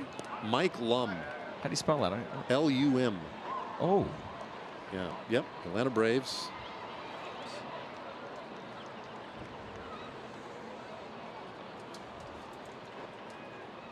And I think it always got my attention because of the last name. I was like, Lum.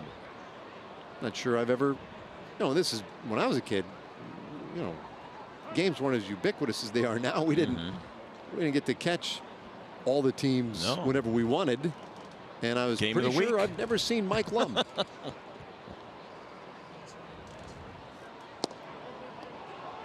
2-2. He had a long career, 15-year career. One plate appearance short of 4,000. Hit himself 90 home runs.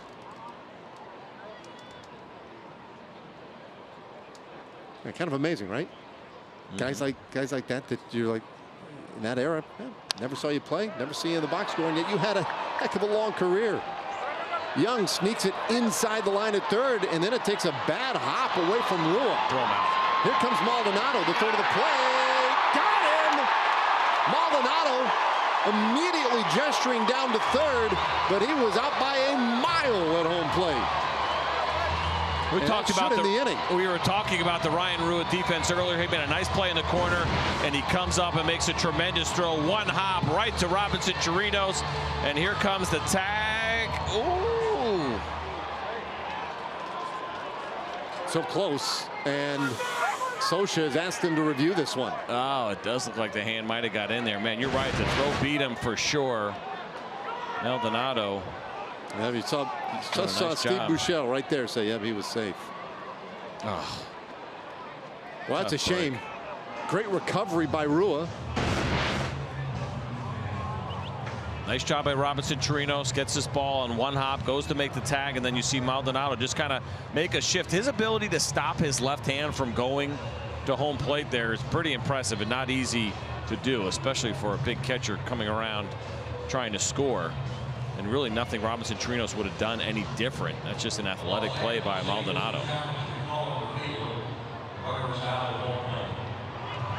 The question is, I have a couple questions about this one. Number one, did that glove catch any other part prior to the hand? That doesn't look, that view right there is pretty damning. It is. If this one's going to help at all, we'll see. But the one thing that is in the Rangers' favor here is that if they don't feel like any of these are conclusive, then they have to go with Angel Hernandez's call. Yep. But I do think the previous view was conclusive. I tell you, that was really impressive from Maldonado. And he started a head first slide, then you saw he got basically to both knees.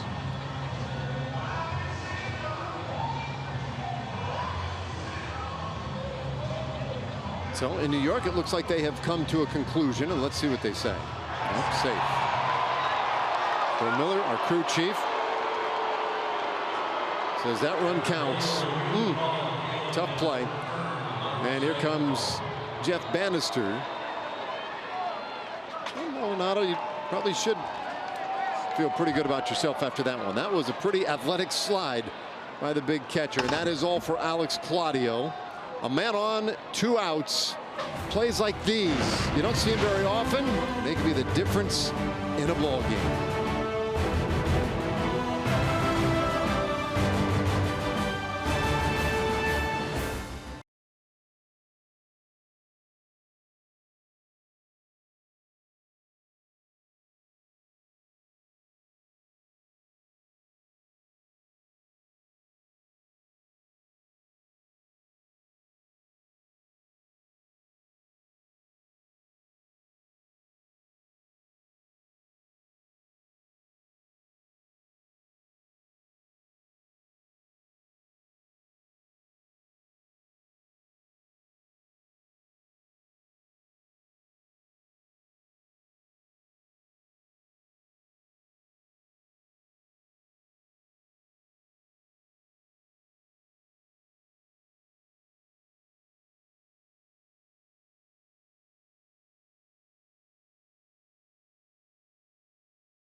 Young is at second base after that double.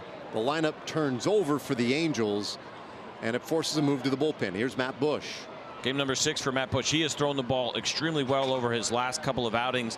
The 5 walks, a little bit of an issue that came early on for him in this season, but as I mentioned, his last couple of outings looking really sharp, good velocity. He's had a couple of days off.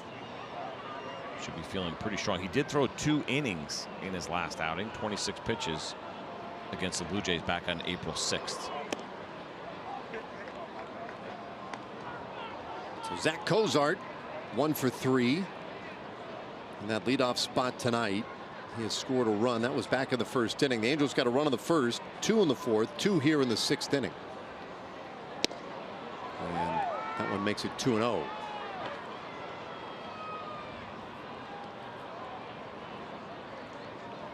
Cozart, a real big pickup this offseason for the Angels. All-star last year at shortstop for the Reds, and a blast down to third, snared by Beltre. The high throw in time, and they get Cozart. Beltre, those are cat-like reflexes down there at third base. Wow. Adrian Beltre does it once again. This ball was smoked off the bat of Cozart, and the short hop. Adrian picks it clean, spins, and throws a strike over to Joey Gallo.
Lead as we go to the bottom of the 6th inning, and want to alert you to a promotion coming up Saturday, April 21st, a 7:05 game. Rangers and Mariners. First 15,000 fans, 14 and older, going to get a Rangers pullover, courtesy of Globe Life. You don't want to miss this fashionable giveaway item, and your tickets are available at TexasRangers.com or by calling 972-RANGERS. Hit it. Noe Ramirez runs one inside on Chirinos. See the season so far for Ramirez. This will be game number 6. He's done an excellent job. Look at those strikeouts. 10 of those through 5 1/3. He has walked 4, however. And he is an interesting guy in the sense of velocity. His fastball so far this year averaging just 89 miles per hour. He's got a slider at 77 and a changeup that sits at 84.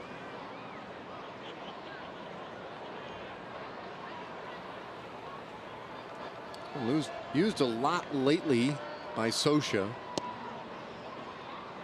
He goes 2-1 on Chirinos. Chirinos had a hit his last time up. Part of that rally the Rangers were putting together in the 4th inning that ended up with just 1 run scored. 2-2.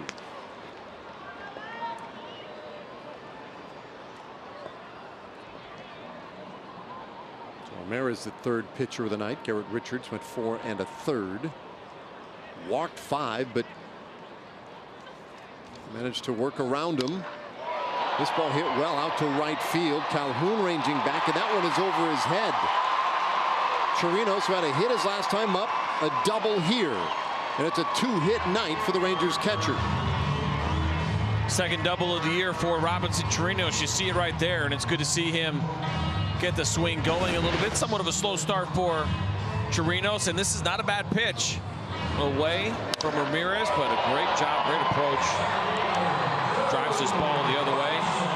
Easy double for Chirinos.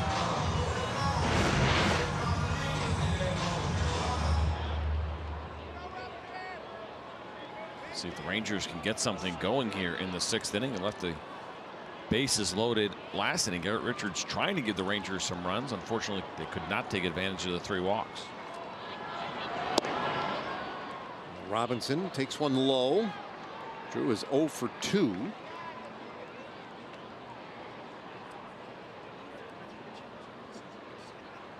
The Rangers have stranded a runner in the 1st, 2nd, and 3rd innings. They stranded 2 runners in the 4th.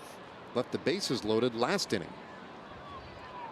Now that trend is for more and more runners each inning, but I know you can't go past 3. So I think we've kind of maxed out in that regard. 1-1 to Robinson. Oh, mound visit. And then there were 2. Tell you, it's interesting, little things like this, and whether it's about, signs, if there was some confusion there, could be strategy. I don't know. That one felt like it was more about communication. Yeah. And that's a good example of a visit that would happen frequently. And if you're even like borderline unsure, you go out there. Just go out there and talk to them. Just double check. Well, now catchers and pitchers have to be a little bit more efficient in how they do this, and maybe a little bit more locked in on what they're trying to do with their signs, because those visits are no longer unlimited.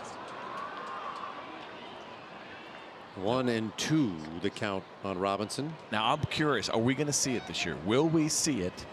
Or a player ejected or a pitching change forced? The forced pitching change. Yeah, we're definitely going to see. You think so? One. Somebody's going to go out there with no mound visits? I mean, and you're going to be forced to change a pitcher. It's going to be and no pitcher ready. We saw it in Philadelphia. That was in Philly. That was unintentional.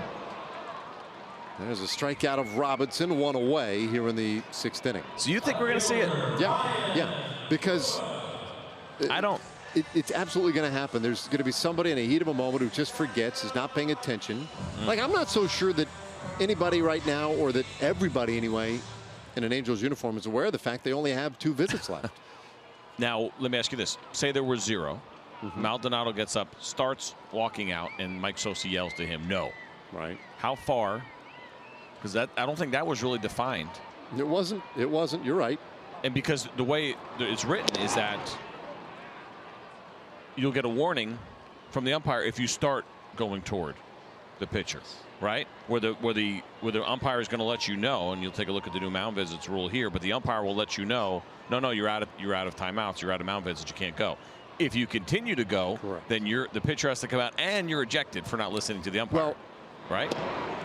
Off the plate, 2-0. The pitcher doesn't necessarily have to come out. It depends on the situation, of course. Oh, but, yeah. But the player would be ejected. Because yes. you wouldn't have to change a pitcher for a position player going out there. It's if a coach goes out there. Right. But yes, in that case, Maldonado, if he was warned as he's headed out there, Angel Hernandez says, no, you can't go, and he just keeps going, then he's ejected. Yeah. 2-1 on Rua, who today is 0 for 2 with a couple of strikeouts. So yeah, I think it's going to happen. I mean, in as much as you think that these things probably are far-fetched and unlikely, etc., I think what happened in Philadelphia and poor Gabe Kapler in the first week tells you it's going to happen. Things happen quickly sometimes. Pop up over to the right side, foul, and out of play. It's 2-2. Or perhaps I just think baseball players are smarter than you think they are. Changing subjects. Chirinos is at second base in its scoring position.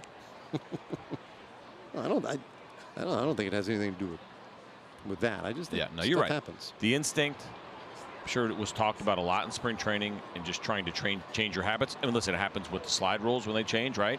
Instinct takes over a lot of times, and guys, we saw some really ugly slides at home that first year when the collision rule changed, the Buster Posey rule as we call it at home plate, and even some managers and coaches were frustrated that first year, saying these guys don't know exactly what to do. Rua swings and hits it slowly on the ground to third base. Albuena has time to make the play. 2 gone. And now we'll go to the top of the order. Chu has walked once already. 0 for 2. Rangers with 5 walks in the game. How about that? 3 straight games now, in which the Rangers have drawn at least 5 walks. Those should add up to a run somewhere along the line as you take a look at the Rangers box score. Most of the damage done in the heart or middle of the order.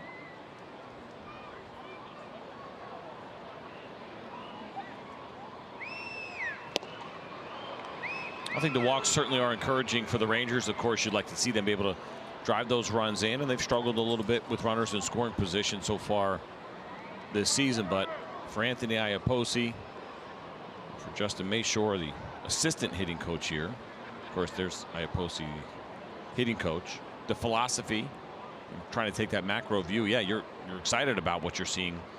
You feel good about the walks. And this one bounces away, and Chirinos will get to third on the wild pitch. It's a bigger part of the plan, but becoming a little bit more disciplined. Take a look at this pitch from Ramirez. Just yanks it across, almost hits Chu.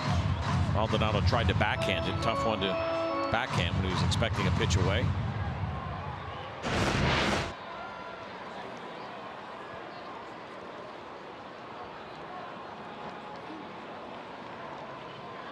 Chu with a chance to cash one in here. Bouncer, first base. Pujols will give it to Ramirez, covering the bag, and the inning is done. The Rangers leave another man in scoring position. We've played 6 so far tonight. It's 5-1. Ladies and gentlemen,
Game summary, and we're going to take you back to Albert Pujols' home run. That familiar swing that Rangers fans have seen all too often. That was in the 4th inning off of Doug Fister, leading off that 4th inning for Albert Pujols. The tremendous power still there. He knew it when he got it, and we're now in the top of the 7th inning with the Angels leading the Rangers by a score of 5-1. Matt Bush back out for the Rangers. I feel like this is where Bush has excelled. His multi-inning relief appearances have been good. I agree. And I think for him going through spring training, or at least part of spring training as a starter, having the starter mindset this offseason, asking the Rangers for an opportunity, and they gave it to him, you change the way you think a little bit, because prior to that, Matt Bush was a 1 inning, give me everything you have, blow it out. You want to start, you want to go through that process, you have to figure out how you can extend yourself. And now going back into the bullpen, I think having been through that process, the multi-innings is something he can handle a little bit better. And the idea of him, if he's healthy all year, giving you 75 to 80 innings out of that bullpen with that stuff would be a huge value to this club. 1-1 to Mike Trout. That's a borderline pitch, goes Trout's way. And I suppose that's the type of thing you might expect, right? That a guy like Trout will get the benefit of the doubt. 1 for 3 so far tonight. And he hammers this one down the right side, foul and out of play. Well, that's the place to go against Mike Trout. We talked about it. I mean, listen, he's a good hitter. Not that you can just go to one spot and get him out all the time, but he does struggle with the elevated fastballs. You see where pitch 3 was. Pitch 4, not quite all the way up in the zone, but especially against righties. Mike Trout kills fastballs down, just absolutely crushes them. Chopper toward short. Nice candy hop for Andrews. 1 away. And as Matt Bush throws a fastball down, yeah, Mike Trout swings over the top of it. It's a weak ground ball. I mean, you could do that too. Right on cue. So 1 out here. And now Justin Upton, who's hitless in 3 tries so far.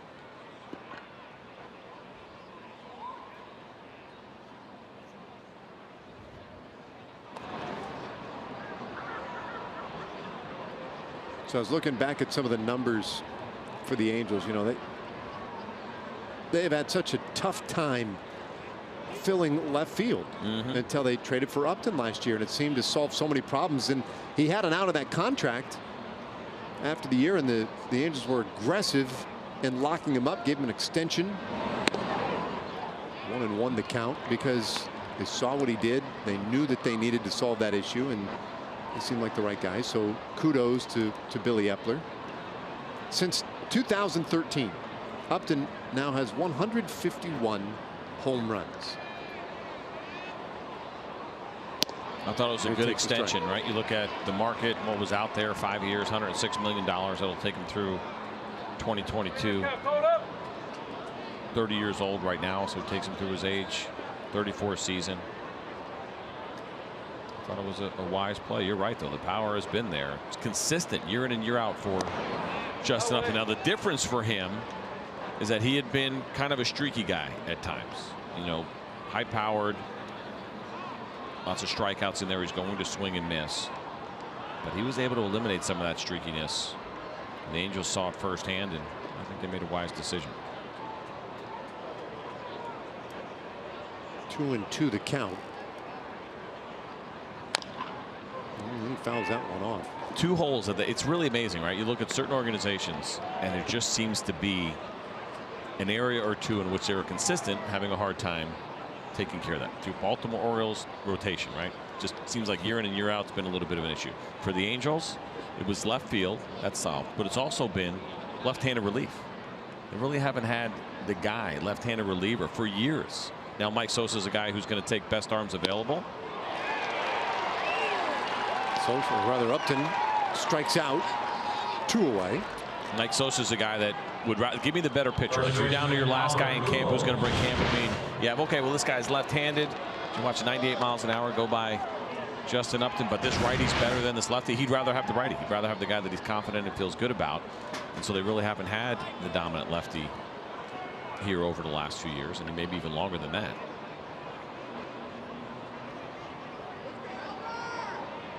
Two gone. Here's Pujols, who has a home run tonight.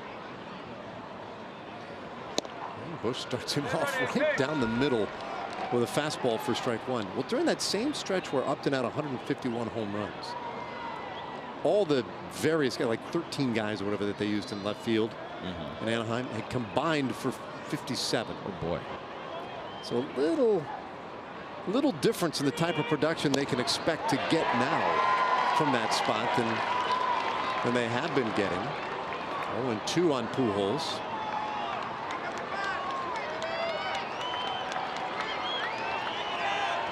It's an interesting pitch from Matt Busch at 94. That looked a little bit more like a cutter. He throws a slider and a curveball. That one pretty fascinating.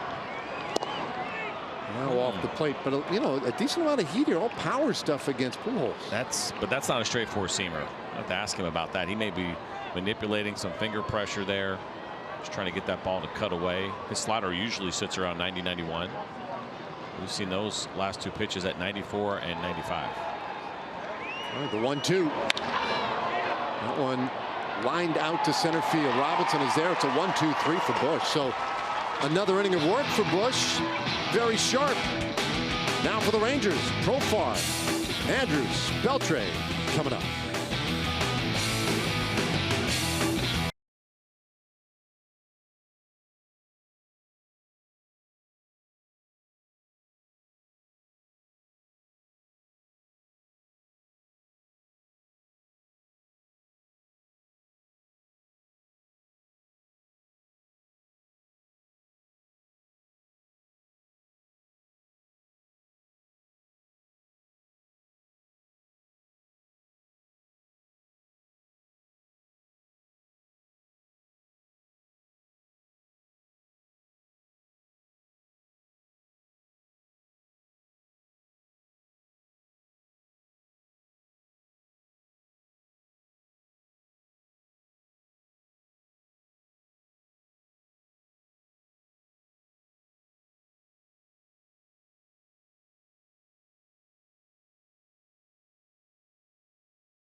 Here's some salmon.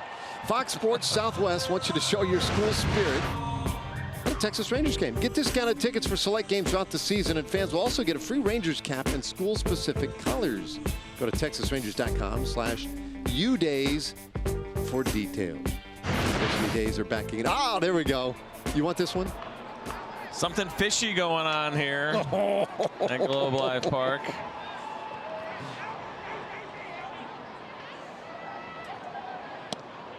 Johnson, the new pitcher, and he gets it right in there for a strike to Jurickson Profar. Profar's third plate appearance. He's walked twice. And spoils that breaking ball. It's 0-2. Veteran Jim Johnson, game number 6 for him. Good strikeout to walk ratio early on. How about that 050 opponent's batting average? Really good sinker, and he's had one for a long time. The fastball sit around 93. He's got a curveball at 79 and the changeup at 88. But ground ball is really the name of the game for Jim Johnson when he's on. Profar got a good swing, but got underneath it. Trout is there, one away. The shortstop, Just missed it. He knew it.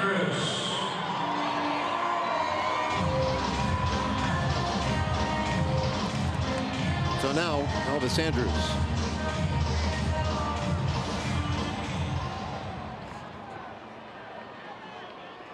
Elvis 0 for 3 so far.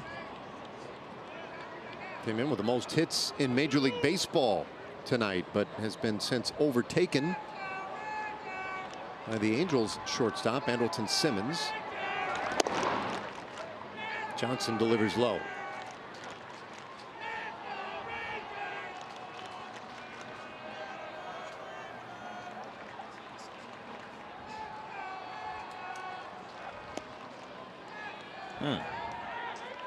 It's interesting from Maldonado. As if he was expecting something else. Well, nobody on base doesn't hurt him. That was odd. Now the 2-0. 3-0. Take another look at that one. Maybe it had some late movement. You know, TV doesn't always pick up movement, especially the angle that we have our camera set. It was ball 4. So Andrus on a 4-pitch walk. 6th walk of the night. And they have a base runner now. Time for Adrian Beltre. Also time for Chevy Gainbreak and John Radigan.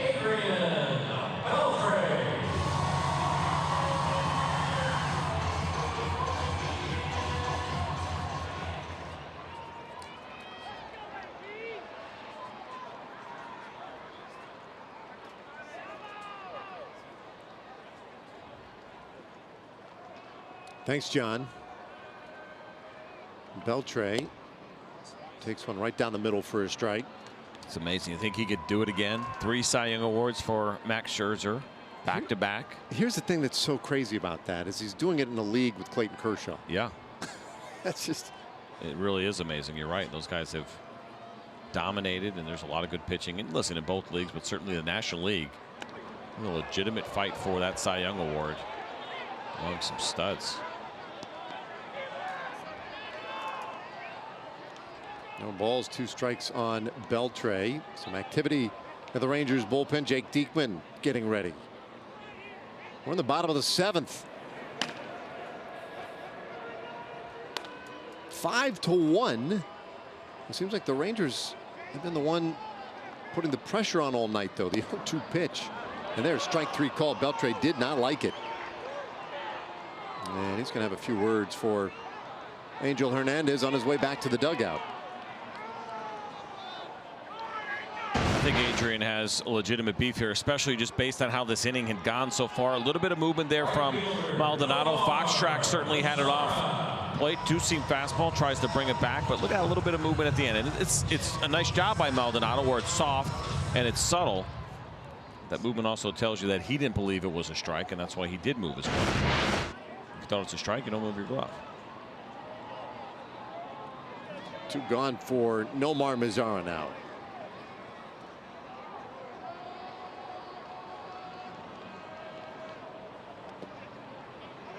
Sometimes you have those nights where it's like everything's happening in slow motion and you can do no wrong. And then other nights you're Angel Hernandez.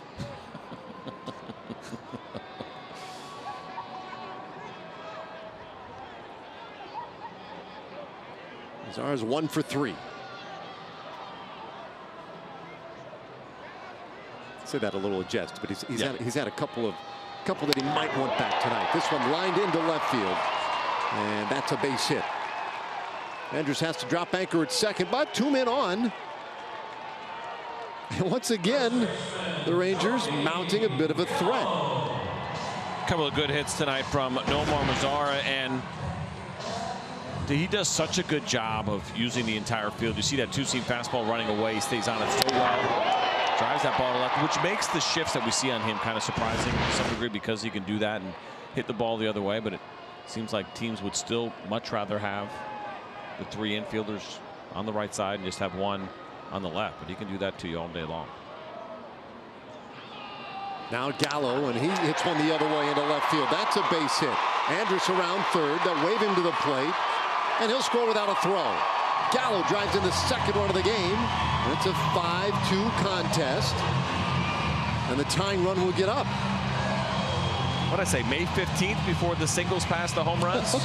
We're getting closer. 2 singles tonight for Joey Gallo, and more importantly, the kind that you like to see. Good approach again. He just saw Nomar Mazara do the same thing. Look how Joey Gallo keeps his head down, does not pull off of that ball. He's aware of the shift. He knows what's going on.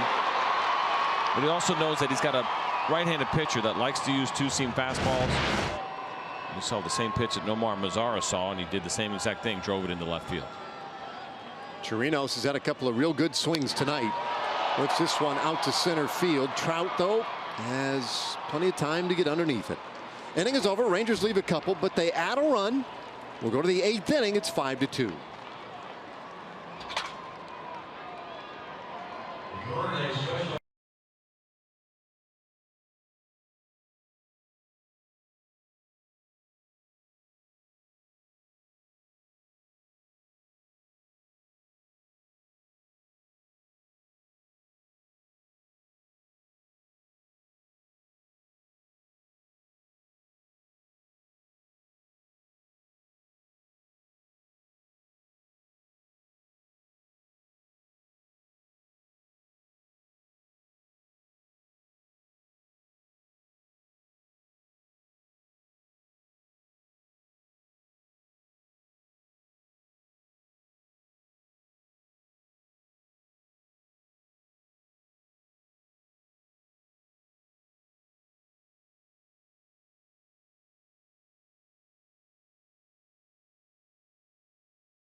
Fares, no hidden fees. That's transparency. And by Ford. Visit your local Texas Ford dealer today. Ford is the best in Texas. Time running a little short in this one tonight. 5-2. Top of the 8th inning, and Jake Diekman is coming out of the pen.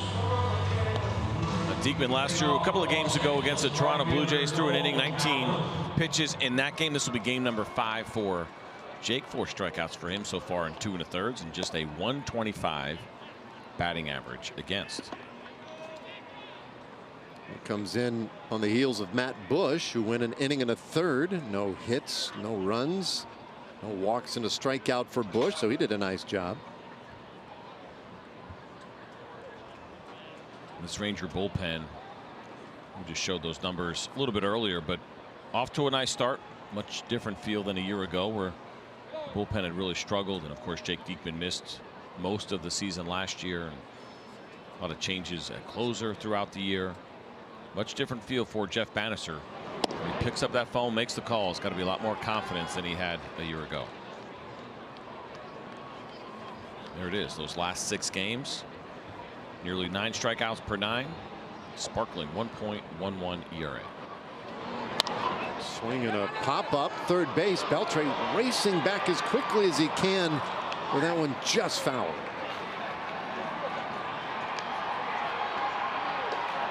And he'll make some friends.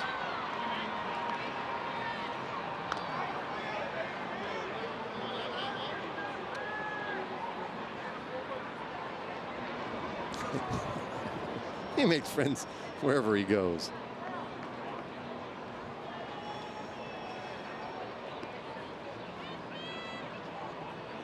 Calhoun to start this 8th inning. Then Simmons and Luis Valbuena. Angels coming to play 7-3. It's their best 10-game start since 1987.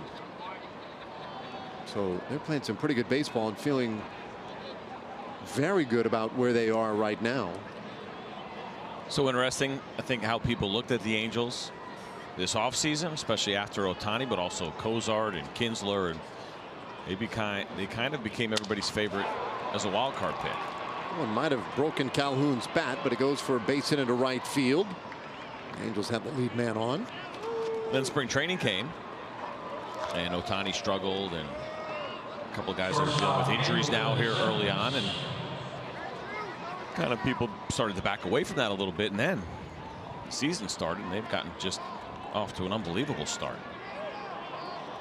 They did find out that JC Ramirez was a big part of their rotation a year ago. Looks like he may be headed for Tommy John surgery. Matt Shoemaker's dealing with an injury. Another guy that was expected to be in that rotation.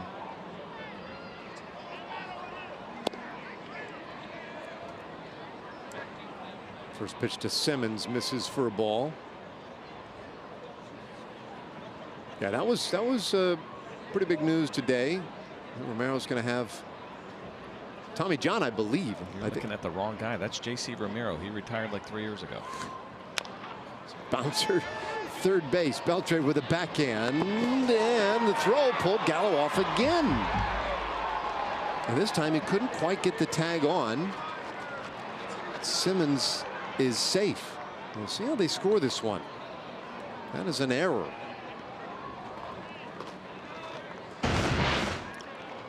Take a look here. This ball bounces up right to Adrian Beltre. Easy hop, and the throw just sailed on him a little bit. Joey Gallo tried to recover, and Simmons went into first base kind of awkwardly, a little bit dangerous. So Adrian waits back but keeps the feet moving.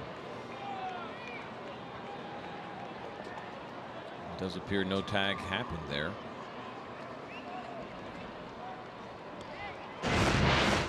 Quite close. Now Diekman a little high for ball one. How'd you figure it out? Got it all straight JC away. Ramirez. Not Romero. A long time Minnesota Twins lefty. And so the recommendation right now is for Tommy John surgery. But you know what? It's funny, right? We're just talking about Garrett Richards. No, they haven't made the decision yet. But see, he missed time last year with that UCL injury, and he did the stem cell and whatnot, and it just didn't seem to help quite as much. So my guess is, a lot of times that's the first course of action, right? Is try something alternative first. Well, especially once you find out about someone who's had success. As good as the rate is with Tommy John surgery, it's not 100%. A lot of people have made that assumption, especially dangerously at the youth level. Well, just go ahead and get it now, and you're 17, you'll be fine. You're going to come out throwing harder. It is not a 100% success rate, and so while you're confident, especially for these guys at this level, that they'll be able to bounce back and hopefully can return to form, nothing is guaranteed. I want to say it's about 80–85% for your first Tommy John surgery. Of course, there have been guys that have had multiple Tommy John surgeries. The numbers certainly start to decrease after you have your second one. And what is it, Johnny Venners? Has it been 3 times, and he was making a comeback with the Rays this year? Is that right? 3 for him? I was thinking of Sean Doolittle. I think has had 2 at least. Well, Chris Medlin has had 2. There's been guys that have gone through it, but I think we actually talked to Johnny Venners this past winter on radio, and I think he said 3.5. Kind of joked around about having a half of one where they kind of went in and cleaned up and didn't go full Tommy John. This guy was nasty in his day. Mid-90s, unbelievable movement. He was kind of Zach Britton before we saw Zach Britton. Think about a lefty that comes out of the pen that throws that hard with that kind of movement on his fastball, but his elbow just couldn't stay healthy. But yeah, I get it. Why not try every alternative? If they think there's any chance, if it's not a full tear, and you think you have any kind of chance of an alternative therapy, you got to go for it. That ball hammered foul by Maldonado. Maldonado, last time up, on a base hit into center field, drove in a run. 1 for 2, been hit by a pitch. Pretty good day at the plate for him. And then, of course, had the most athletic play of the night, that crazy slide in which he was safe. Looked like he was out by a mile. Turns out he touched the plate, avoided the tag all at the same time. Kind of a super future matrix maneuver he used. Bases loaded here, and that one way inside and just missed him. So with J.C. Ramirez being lost for the season, Jaime Barria, one of the top prospects for the Angels, is expected to be called up and make the start on Wednesday. And the finale here will be his major league debut.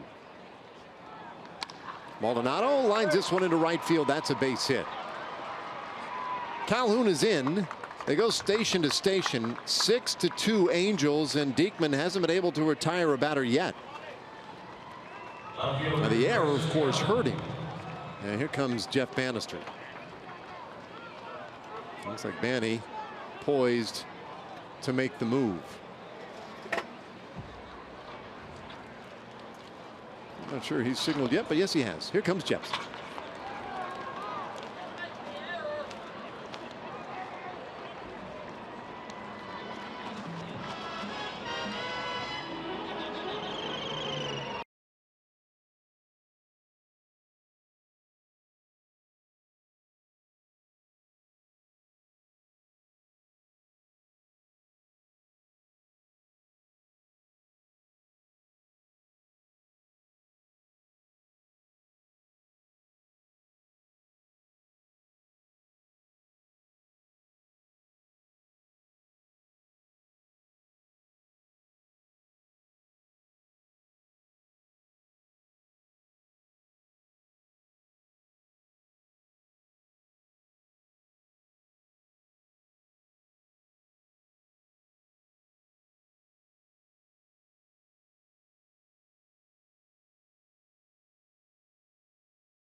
Head to tomorrow. Middle game of this series, our Ford Probables, Tyler Skaggs. Did not pitch well against the Rangers last year, so they will welcome him with open arms tomorrow night. Martin Perez was very good, 2-1, a 3.38 ERA against the Angels, making his second start of the year. Yeah, looking forward to seeing Martin back on the hill again. High expectations for him, and understandably so. He finished really strong last year. He looked great in spring training. Bounced back very well from that right-handed non-throwing arm injury that he sustained in the offseason. As you see the number 4 Kevin Jepsen, who's been a very nice story here so far for the Texas Rangers. 7th game of the year and a very nice 111 opponent's batting average against. Jepsen, of course, did not appear in the big leagues last year at all. Spent some time, I guess, about the second half of the season in the minor leagues with the Nationals after going through what he described, as he told you, year-long dead arm. Well, fly ball out to left field. Rua coming on, makes the catch. They will tag at third, trying to send Simmons to the plate, and it was a bluff. One away. Second baseman Zach Kozar. And now lineup turns over for Zach Kozar. Yeah, year-long dead arm. In fact, he felt like he had dead arm at the end of the previous season. Was frustrated. Didn't find his way out of it in the offseason or spring training. And made a mechanical tweak in the minor leagues toward the end of last season. He felt like kind of got himself back on track again.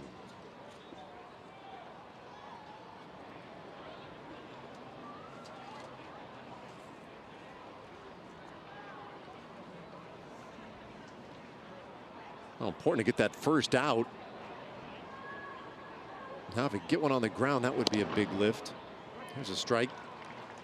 Yeah, the most difficult situation to enter in for any reliever. Bases loaded, nobody out. We saw Jose Leclerc work out of one of those when we were in Oakland. Very impressive. And Kevin Jepsen's going to try to pull that trick now. Jepsen, the 5th pitcher of the night for the Rangers. And his entry marks the 42nd pitching appearance by the Rangers in this early part of the season. This is just the 12th game of the year. Angels, just for comparison, 46 appearances. It's a lot, and it is the trend not just for these two clubs but for everybody.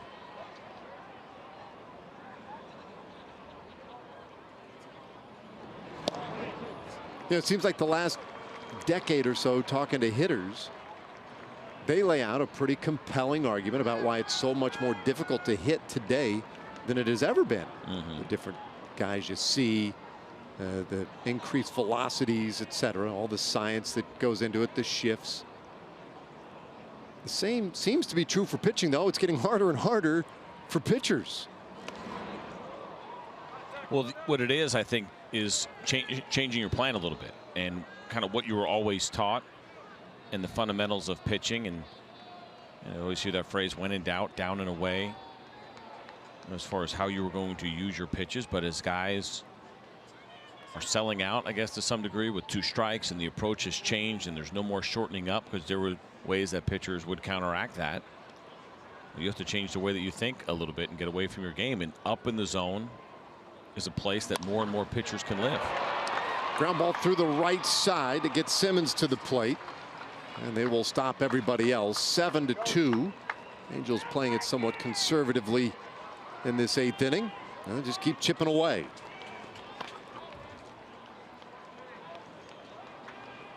TXU Energy Power player to watch. How about Mike Trout?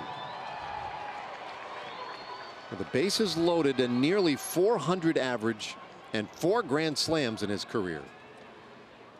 Well, here's a really good example as far as talking about how difficult it is for pitchers, and Mike Trout in any era would be a really difficult hitter to have to deal with. But just again, the way that you would always think, okay, get him down and away. Can I get in off the plate? Areas in which he's been really good. And you can't just go to one spot against a guy like Mike Trout, but you know, it's kind of a when in doubt, go up in the zone scenario in which he has shown at least some weakness, or his version of weakness. Just not everybody else is normal.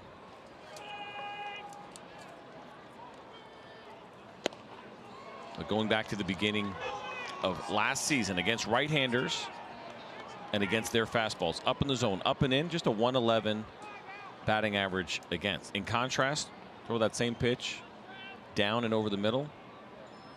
It's at 562 on those pitches with a nearly 1300 OPS. There you see Jepsen going for that up and in spot. Misses a little bit off the plate.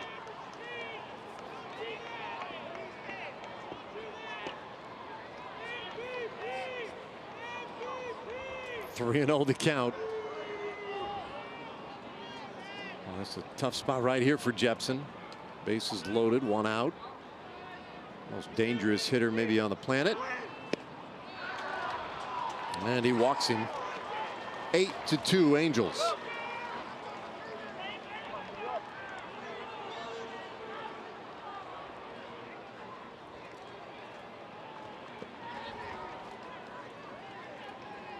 Designated hitter Justin Upton.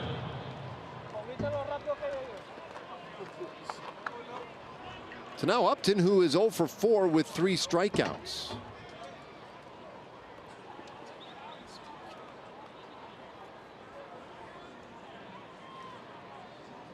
Upton is the 8th hitter of the inning, and you saw there 7 grand slams in his career.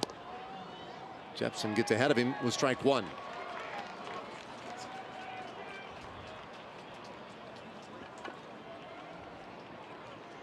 A 3-run inning so far.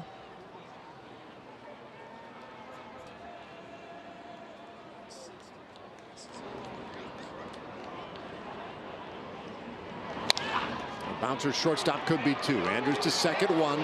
On to first. In time. Double play. Profar able to turn it. And the inning is done.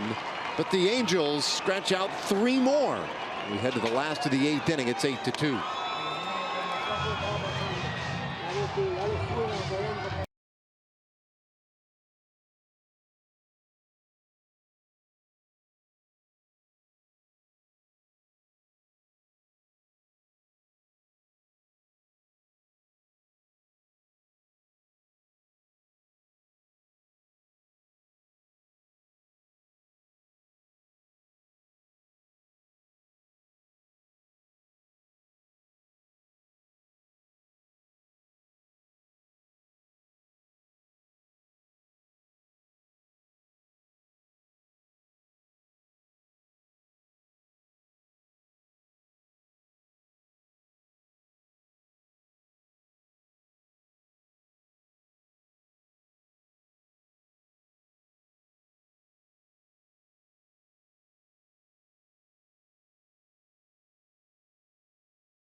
Well, it is a beautiful night tonight. This Monday evening, 8-2. Angels leading top of the 8th inning. Well, you know, you can watch every out-of-market regular season game live at home, in the office, or on the go with MLB.tv. Your subscription includes MLB At-Bat Premium, allowing you to watch live baseball on your favorite supported devices. Blackout and other restrictions do apply. Visit MLB.tv for details. Now back inside. Here's Drew Robinson. He'll lead things off in the 8th. Robinson, Rua, then Chu. And Blake Parker. This is low with ball 1. There's the numbers for Parker. Game number 6 for him. Getting hit around a little bit. You see the high ERA, high opponent's batting average, but just 4 2/3 innings so far on the season. Parker's fastball will sit right there around 92 miles an hour. He's got a curveball at 77, and he also throws a split finger. You'll see that at around 80 miles per hour.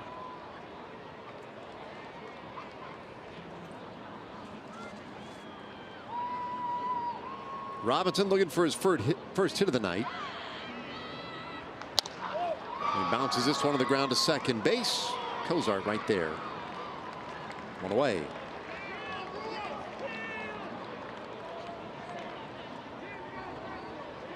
Here comes Rua.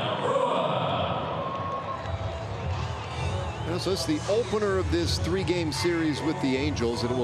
This series will wrap up the homestand. It will also wrap up that opening stretch of the season where the Rangers play 14 games without a break. No off days until this Thursday. A day they will be very happy to see. Jeff Bannister was talking about that today before the game. And did we draw the conclusion that it was just the Rangers and the A's, the only 2 teams that haven't had an off day yet?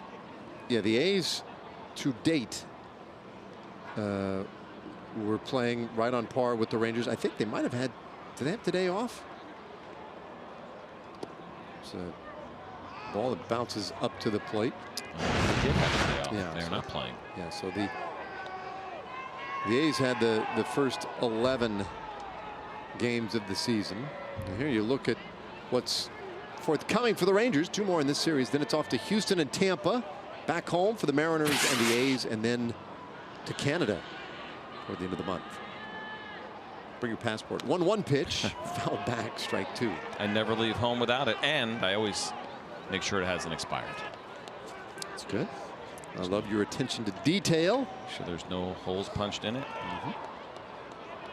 It's not meant for a key ring, that hole in your passport.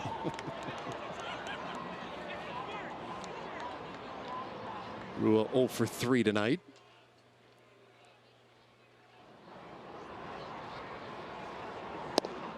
Oh, take strike 3. So Parker is coming on the ground on a strikeout. And it turns the lineup over as Chu comes up once again.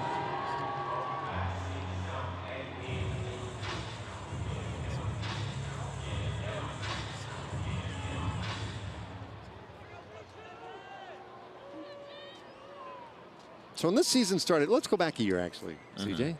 Come with me on a little journey back in time. Last year, going into opening day, there was one certainty with the Rangers, right? And that was that the bullpen was going to be pretty good. And that did not prove out. That ended up being the initial problem.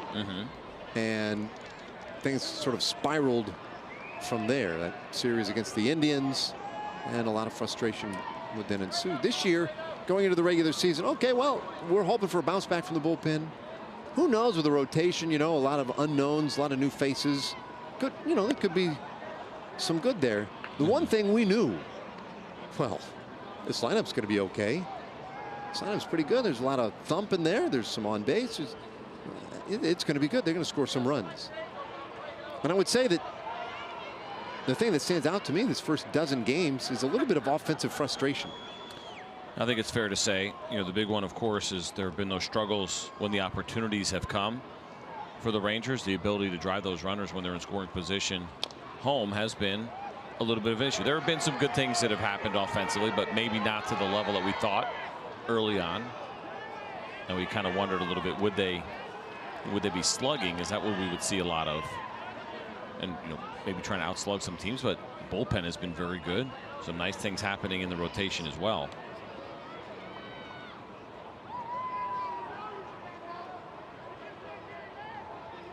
1-2 pitch. Bouncer, first base. Pujols is there, and it makes for a very quiet bottom of the 8th. The 9th inning is next.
Rangers want to help renovate or refurbish youth baseball or softball complexes and provide new equipment with the Globe Life Texas Rangers baseball and softball grant program.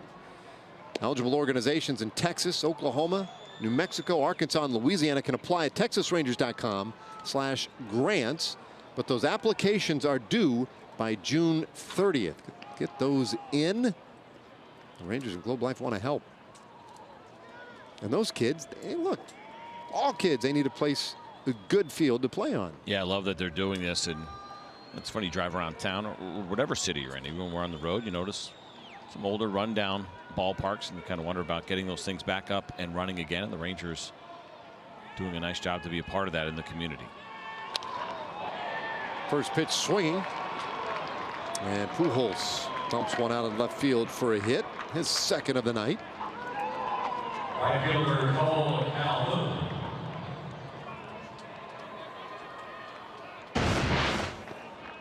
Good look at the four-seam fastball grip from Kevin Jepsen, and pretty good location down and away. Albert Pujols does a nice job of going down and getting that ball, and that was kind of part of the conversation that we were having. So many guys have become good low ball hitters, as you see Keone Kela throwing a little bit in the bullpen.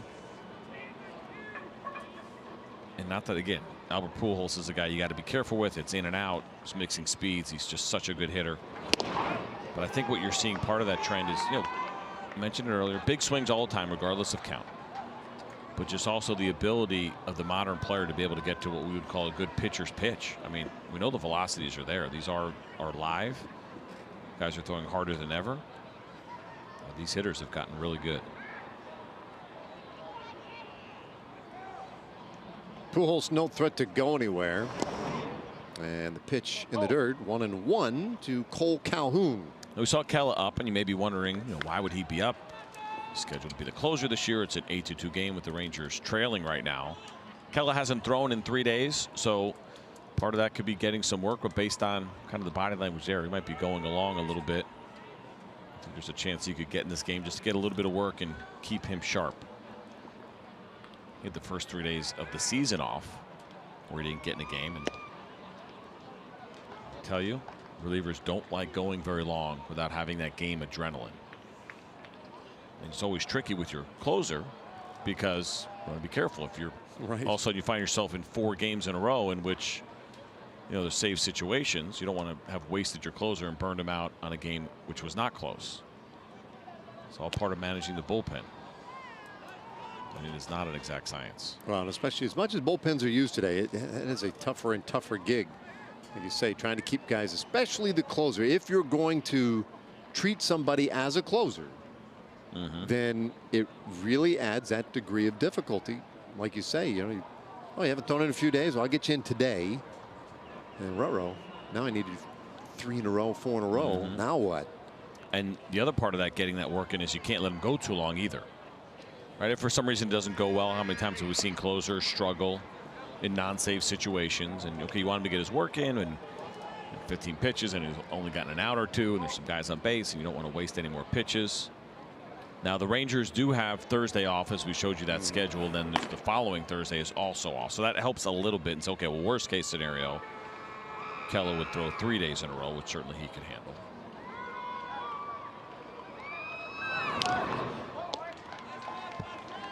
Stays 3-2 on Calhoun.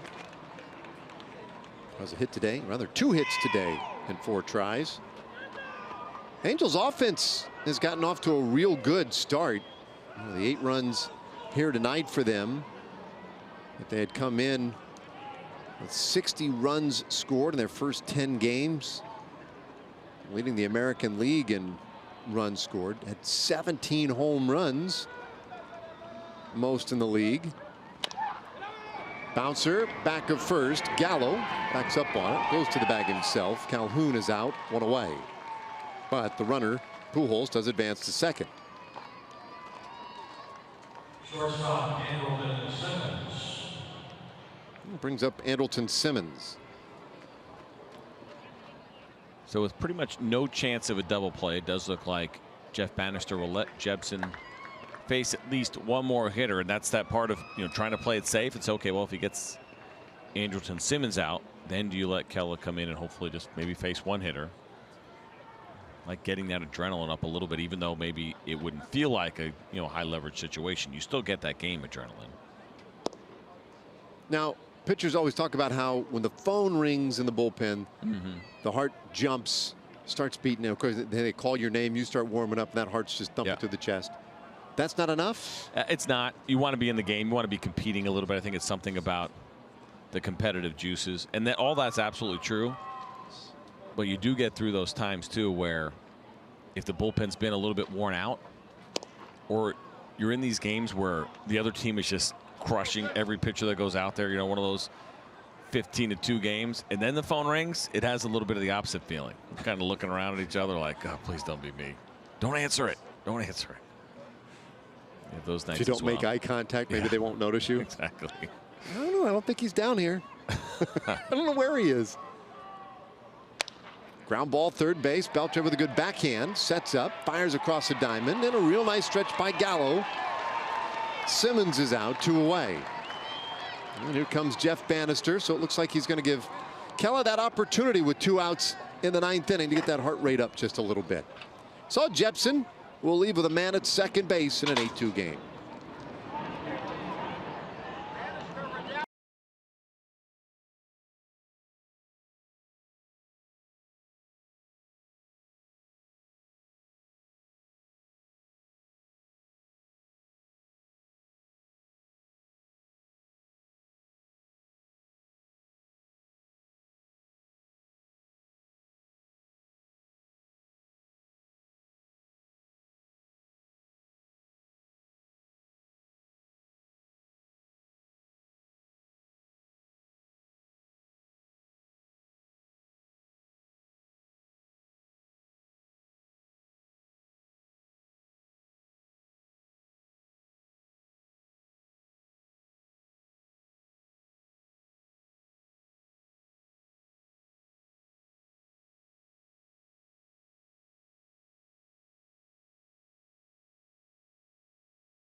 For the most memorable event of the season and see your favorite players in a fun off-the-field setting. The Sultan Soiree Triple Play Spectacular is at the Hilton Anatole on May 9th. And you can secure your tickets today at texasrangers.com/triple play.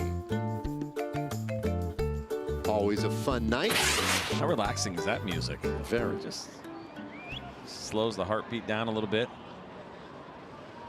Keller has come on here. A breaking ball in there for his strike to Luis Valbuena. You ever listen to the Spot channel on XM? No. It's very similar to that. If you're driving, feeling stressed out, highly recommended by me. I'll do it sometimes. Yeah. Very relaxing. Very similar to what we were just listening to.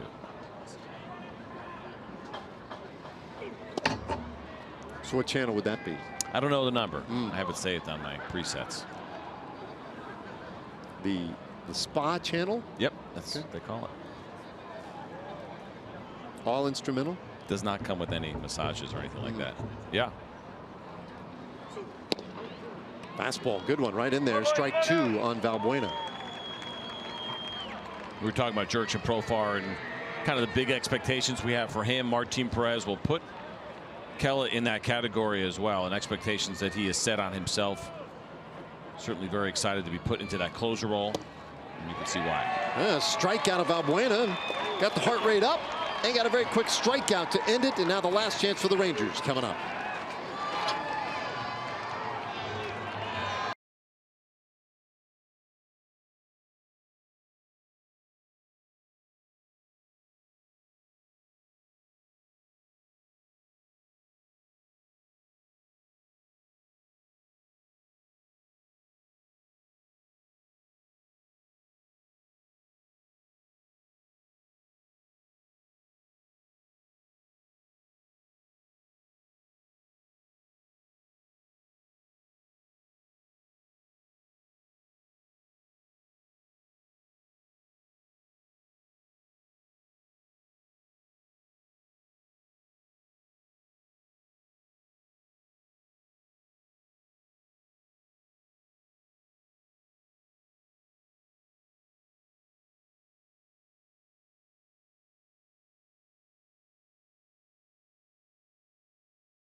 Have a lot of work to do yet in the 9th inning. Depending on how much work they do will depend on how much work we have left to do. As it is, we're ready. It's John Radigan, this Hall of Famer Pudge Rodriguez, and Mark McLemore getting ready for Rangers Live, presented by Fios by Frontier right after the game. Mac, what do you got? We've got to get some runs. We got to get a lot of runs right about now. It's the last chance. But well, we got to get some runs coming in. So far, we left 11 guys on base. So we got to get that better. Yeah, that's got to improve. As it is, we'll keep our fingers crossed that there will be a lot of runs in the 9th. Either way, we'll be here after the game with the complete post-game wrap-up, guys. All right, thanks, John. Yeah, runs. They could use them. They've had the base runners. It's like all the ingredients. They just now need to turn them into runs. See if they can do it against Cam Bedrosian here in the 9th inning. Looks like some hits at high ERA so far against Bedrosian, although ERA obviously is the average amount of earned runs you allow every 9 innings. I always say you probably have to go around at least 3 times, you know, to get an average, right? 27 innings before that ERA probably starts to have much meaning, especially for relievers. That is the tough part for relievers, right? Oh, it's the worst. I told you. It's my sob story every time it comes up. I had a year where I had 4 just absolutely horrific games where I went a combined 1 inning. This is in 4 games, a combined 1 inning? 4 inning, right? So it's a third, and 0. And I gave up 15 earned runs. The rest of the other 57 games I pitched, it went pretty well that year. But you would never know it. When you let up 15 earned runs in 1 inning, that's going to sting a little bit. You can't come back from that, no matter how hard you try. Was that an ERA of 135? I mean, whatever it was, I was up over a 5. The other 57 were pretty respectable, but those 4, and as you can tell, I've let it go. And that's good. It's good. Still thinking about it. What happened there? 17 years ago. What happened in those situations? Just didn't have it. Just didn't have it that day, and the skipper didn't realize it early enough. Get me out of there. A big swing and a miss, and Profar strikes out to start the 9th inning. We do have a little bit of an interesting situation here. What happens so often in these types of games where the starter does not go 5 innings, and in this case for the Angels, that was Garrett Richards. He only threw 4 1/3 innings and came out. But the Angels had the lead when he came out of the game, and they've never relinquished the lead.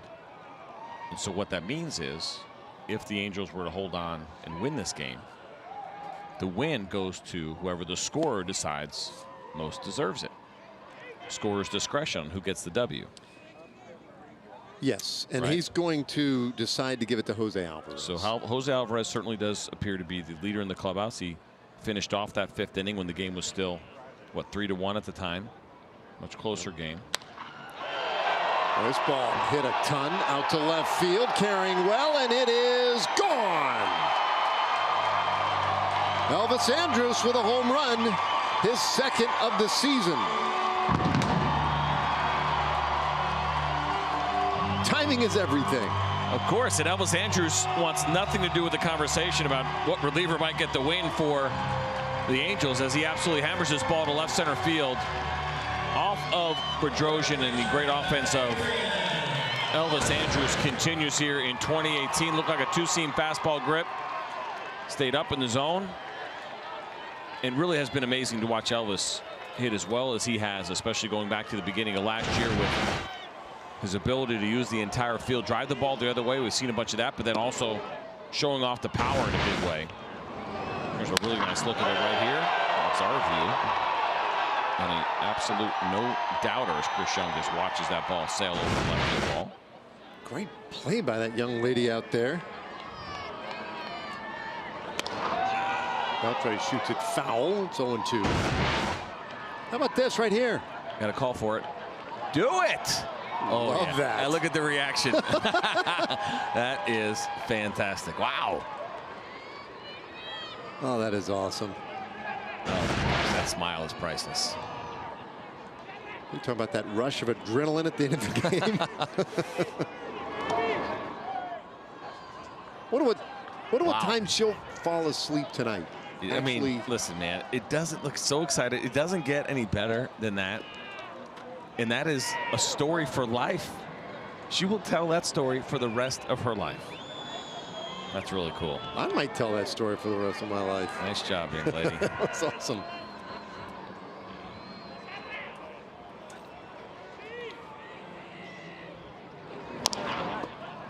But to finish that up, so if it goes to Alvarez, you pointed out, he only threw 7 pitches. 7 really good pitches. I mean, that is a wonderful thing as a reliever. So I did a quick search. Last year, 5 relievers picked up a W with 7 or less pitches. The hawk win, they call it. Come in like a hawk to steal that win.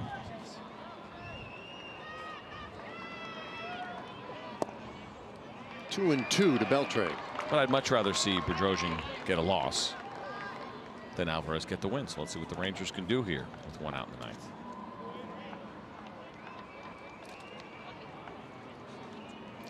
Bedrosian's had some ups and downs.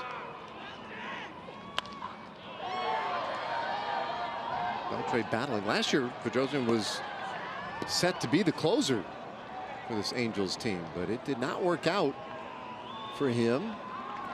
He missed a lot of time last year, really battled with a groin injury. So they ended up spreading the closer duties around. In fact, a total of 8 Angels who ended up saving at least 1 game last year. That one in the dirt, it's a full count. 8, including, what really got crazy was when Bud Norris was starting to rack up the saves for them as well. They could not figure out exactly how to put things together at the back end. This was the guy they had hoped would do it. And then this year just has not been that effective in spring training or in the regular season so far. 3-2. Hard ground ball. What a snare on the backhand by Andrelton Simmons. 2 away. Boy, he's good. And it's so casual. You see him kind of smirking there a little bit because as he caught this ball, he acted as if it was so easy. And as good as he is, don't tell me this is easy. The backhand stab and plenty of time for the throw over to Albert Pujols. But this guy is so good. Tremendous hands. And he didn't show it off there, but he's got an unbelievable arm as well.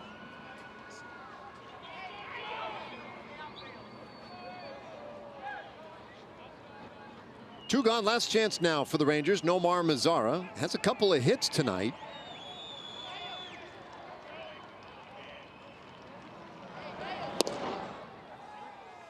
He takes strike 1.